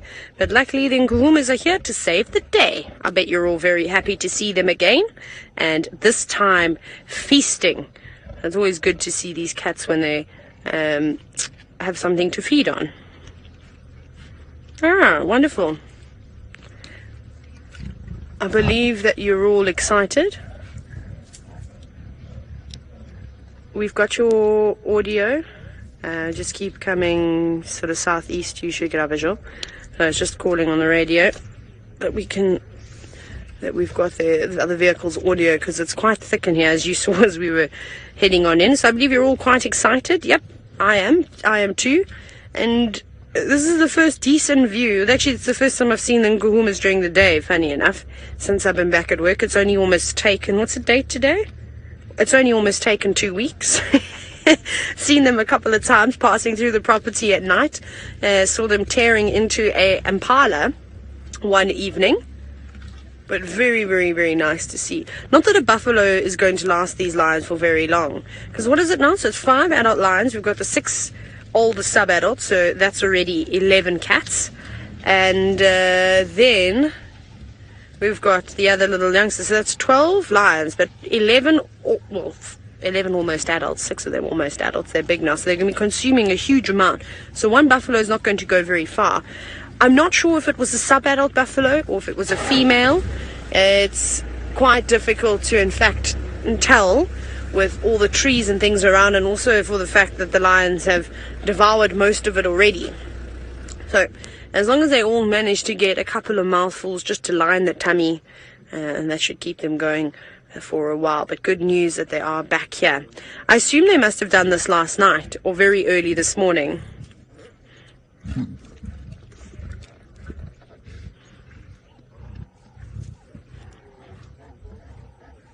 Very hungry cats. Now, Francis from Israel, you're wondering, why do I think the Nkuhumas always seem to go for buffalo? They don't always go for buffalo. They ate a waterbuck the other night. You remember those beautiful big horns that we found on bushwalk? So they do eat other things too. However, a buffalo is a rather large animal. I mean, a bull can quite easily weigh between 600 and 800 kilograms, and a cow probably closer to about 600 kilograms. So for all these lions, that's going to be the most perfect meal for them. And then they don't have to worry about hunting every 2 seconds either. And that's the whole thing, is that these lions don't want to have to hunt every single day. They want to bring down something quite large and that they can feed on for 2 or 3 days. Soon, they're going to have to start taking down giraffe. That's going to be their next bet, because that will at least allow them to feed for quite some time. But there's hungry cats here. Hungry cats. I reckon they'll finish this by this evening and then move on. It doesn't look like there's much left. And the fact that they're all growling at one another. Do you know what? I'm just seeing the horns now. I'm going to have a look with my binoculars. I think, Senzo, it might just be out of view for you. One of the lions has sort of turned the head of the buffalo, so I should be able to age it. You just see that curvature. Come on, lion. Yeah, it's not a fully grown buffalo. It looks to be maybe a buffalo or was it a cow? No, it's a youngster. Maybe about 3 years old, 2 to 3 years old. So not very big. Not a big buffalo at all for these lions. It's actually just really a snack. They might get a decent sized belly, but that's it. Now, First Lady, you're wondering if there are any Birmingham boys around? No, I have not seen a sign of a Birmingham boy for a very long time. And there's some exciting things that are going to develop, I reckon. There's 3 young males known as the Avoca Males. You may have seen some posts on Facebook and other various social media sites that have been hanging around in Buffels Hook. I haven't seen them yet. I'm hoping to see them at some point. And I don't actually even know where they've come from, in fact. But from the images that I've seen, they look to maybe be between 3 and 4 years old, maybe a little bit older than that. So still fairly young. They've got mohawks at the moment. Maybe a bit older than that, maybe 3.5 to 4.5 years old. So, are they going to take advantage of the disappearance of the Birmingham boys and sneak on in? We don't know. This is the exciting things now. Not only are we having leopard change-ups, but there's a potential for new male lions to come in. Listen to this.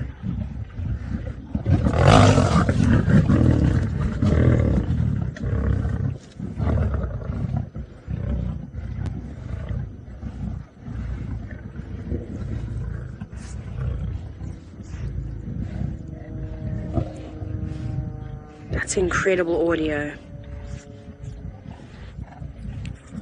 No, Joseph, that is incorrect, I'm afraid. There isn't enough buffalo meat here for them. That is why they are growling. Is because they basically, you can see that lion has got a fairly full belly, but they're getting to the end of it now.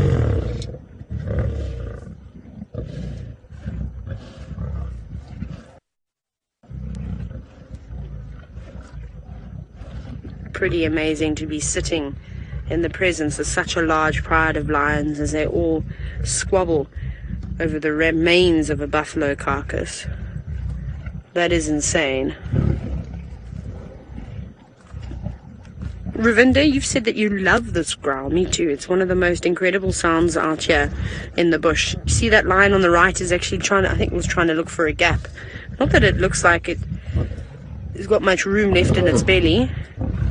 But remember, the way that lions... I'm going to sit quietly while we listen to this. I can't compete with the lions.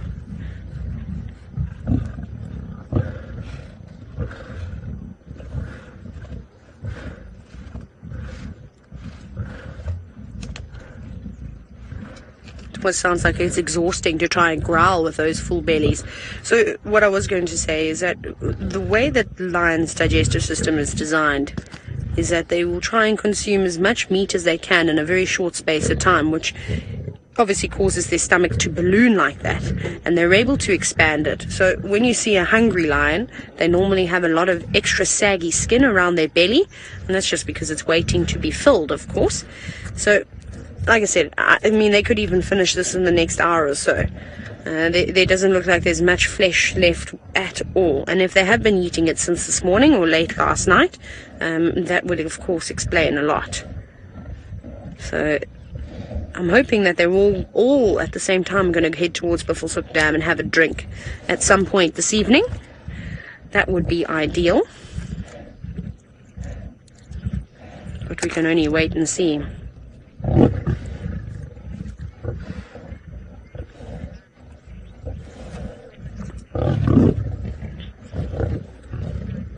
Guide Monkey, you've said that the fact that that little cub was able to grab a mouthful of that buffalo is a good sign that it was, well, I suppose it was a decent meal for the lions. I think so, but maybe what you would have found is that perhaps it wasn't feasting at the time that they were all trying to tuck in. And I mean, it's hard to say because we weren't here, because I can't really see any space for that little one to sort of feed on. So perhaps when everybody had eaten their fill, it decided that it was getting a bit heated now. Very angry lions. Not at us, of course. They're angry at one another because they're greedy. Remember, there's no table manners around a carcass. The animals don't know about knives and forks and, you know, wiping the food that you spill on your chin. None of that. Also, no, I beg your pardon, please, could you pass the salt and pepper? You just reach and you grab.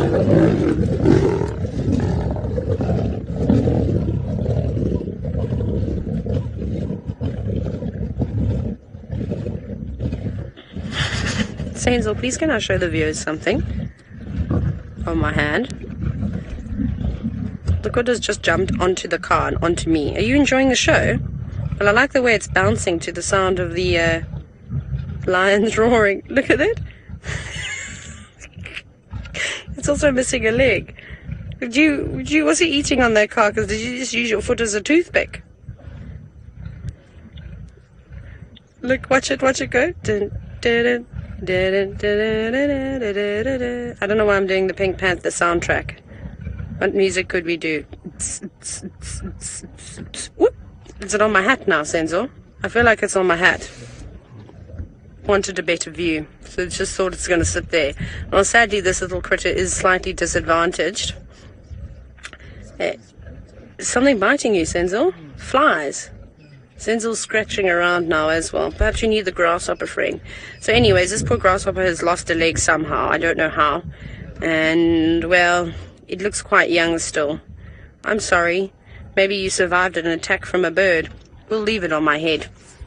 We shall leave it on my head for as long as it would like to stay up there for. We'll see. This is incredible. The fact that we're so close. Senzo, it is flies, because I'm being bitten by, like, little flies too. Little midges or something. We're being attacked. Yes, I see them. Got one. All right, I'll kill them for us, Senzo.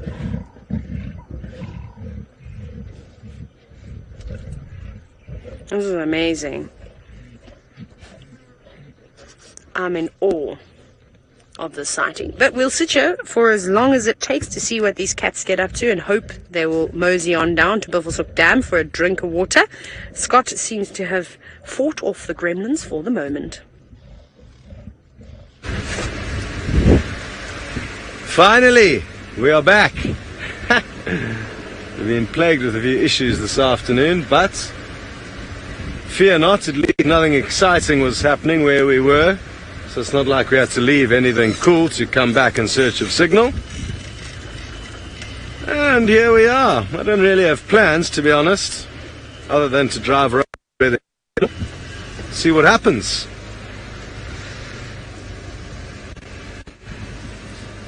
Beautiful time of the evening now.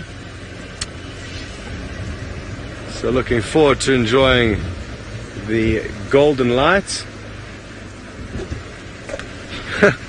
I'm told a few of you were asking where I had gone. promise you I wasn't drinking beers at a lodge. We were driving around. I was actually trying to better get to know Chitwa, another kind of property that we traverse. I've been kind of avoiding it for a number of reasons, which I'm not going to tell you about. It's going to be my secret. But I ended up trespassing for a little bit. The guide told me, oh, you can traverse another property now. I said, no, we can't. He's like, well, then you're in the wrong place. So I was lost temporarily. And then I went down into a beautiful area kind of below the Chitwa Dam wall, which is enchanted but lacking signal. So once we realized that, we made our way up onto the dam wall, but even that wasn't good enough signal-wise. So yeah, the exploration mission didn't go as planned, but to be honest, I'm quite happy I'm back on some familiar turf. Peter Viper, you would like to know what is the most difficult animal to track? It depends where you are, but as a general rule, I mean, leopard or any solitary animal, a lone male cheetah or a lone female cheetah.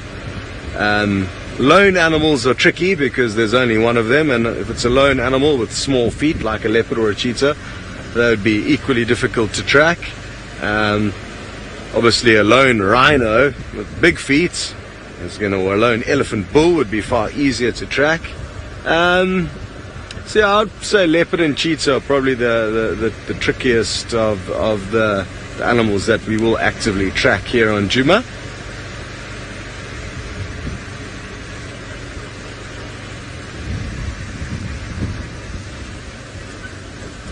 Very rewarding though, Peter Viper. Rabinda, you would like to know where I am currently, and I left my map on the vehicle with Lucky. Not that he would need it, but I thought maybe in case Dave, who's giving him directions, needed a bit of a refresher, he could use that.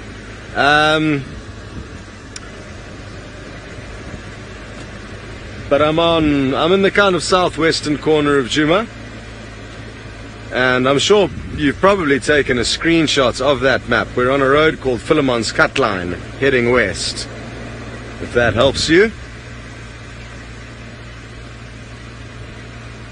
We've just come off where Shibam Road and Savage's Track meet the Philemon's Cut Line.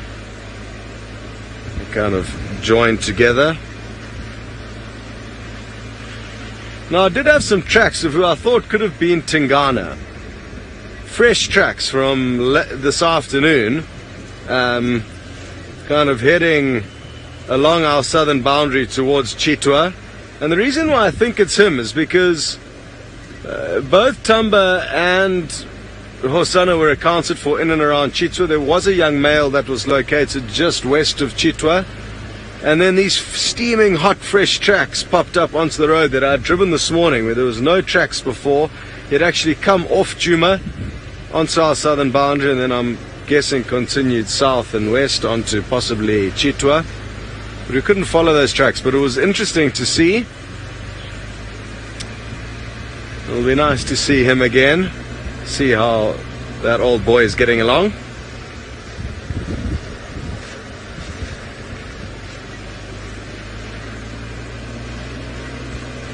I'm also wondering where this pack of wild dog could possibly be. There were some fresh tracks this morning, so that's the kind of general area I'm probably going to head in now that I've had time to formulate a plan. Told a lot of you are finding it quite amusing that I got lost. So did I. The guide that caught me acted as if I was an axe murderer, like I was doing something highly illegal. I was like, peace.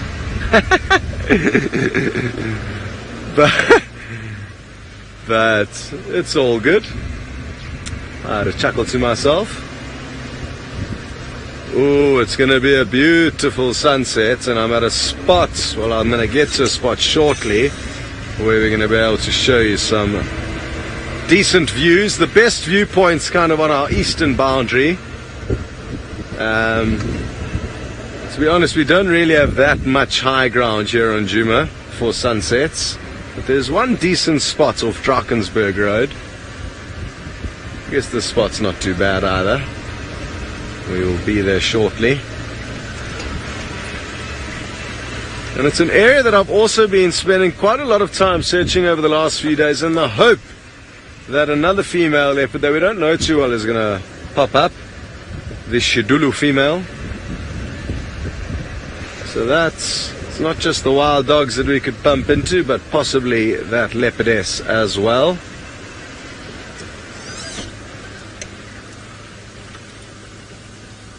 Actually, let's go a little bit forward.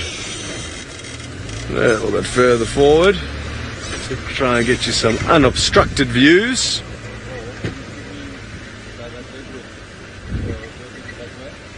Okay, Seb's got a plan.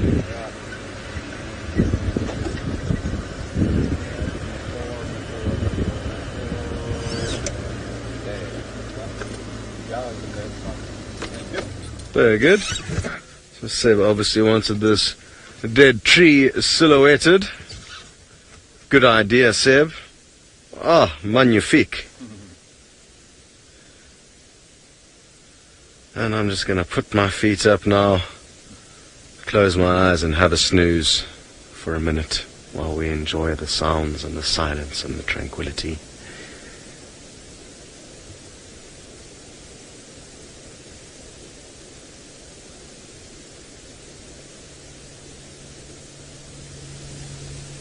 There's not too many sounds, but there's lots of tranquility.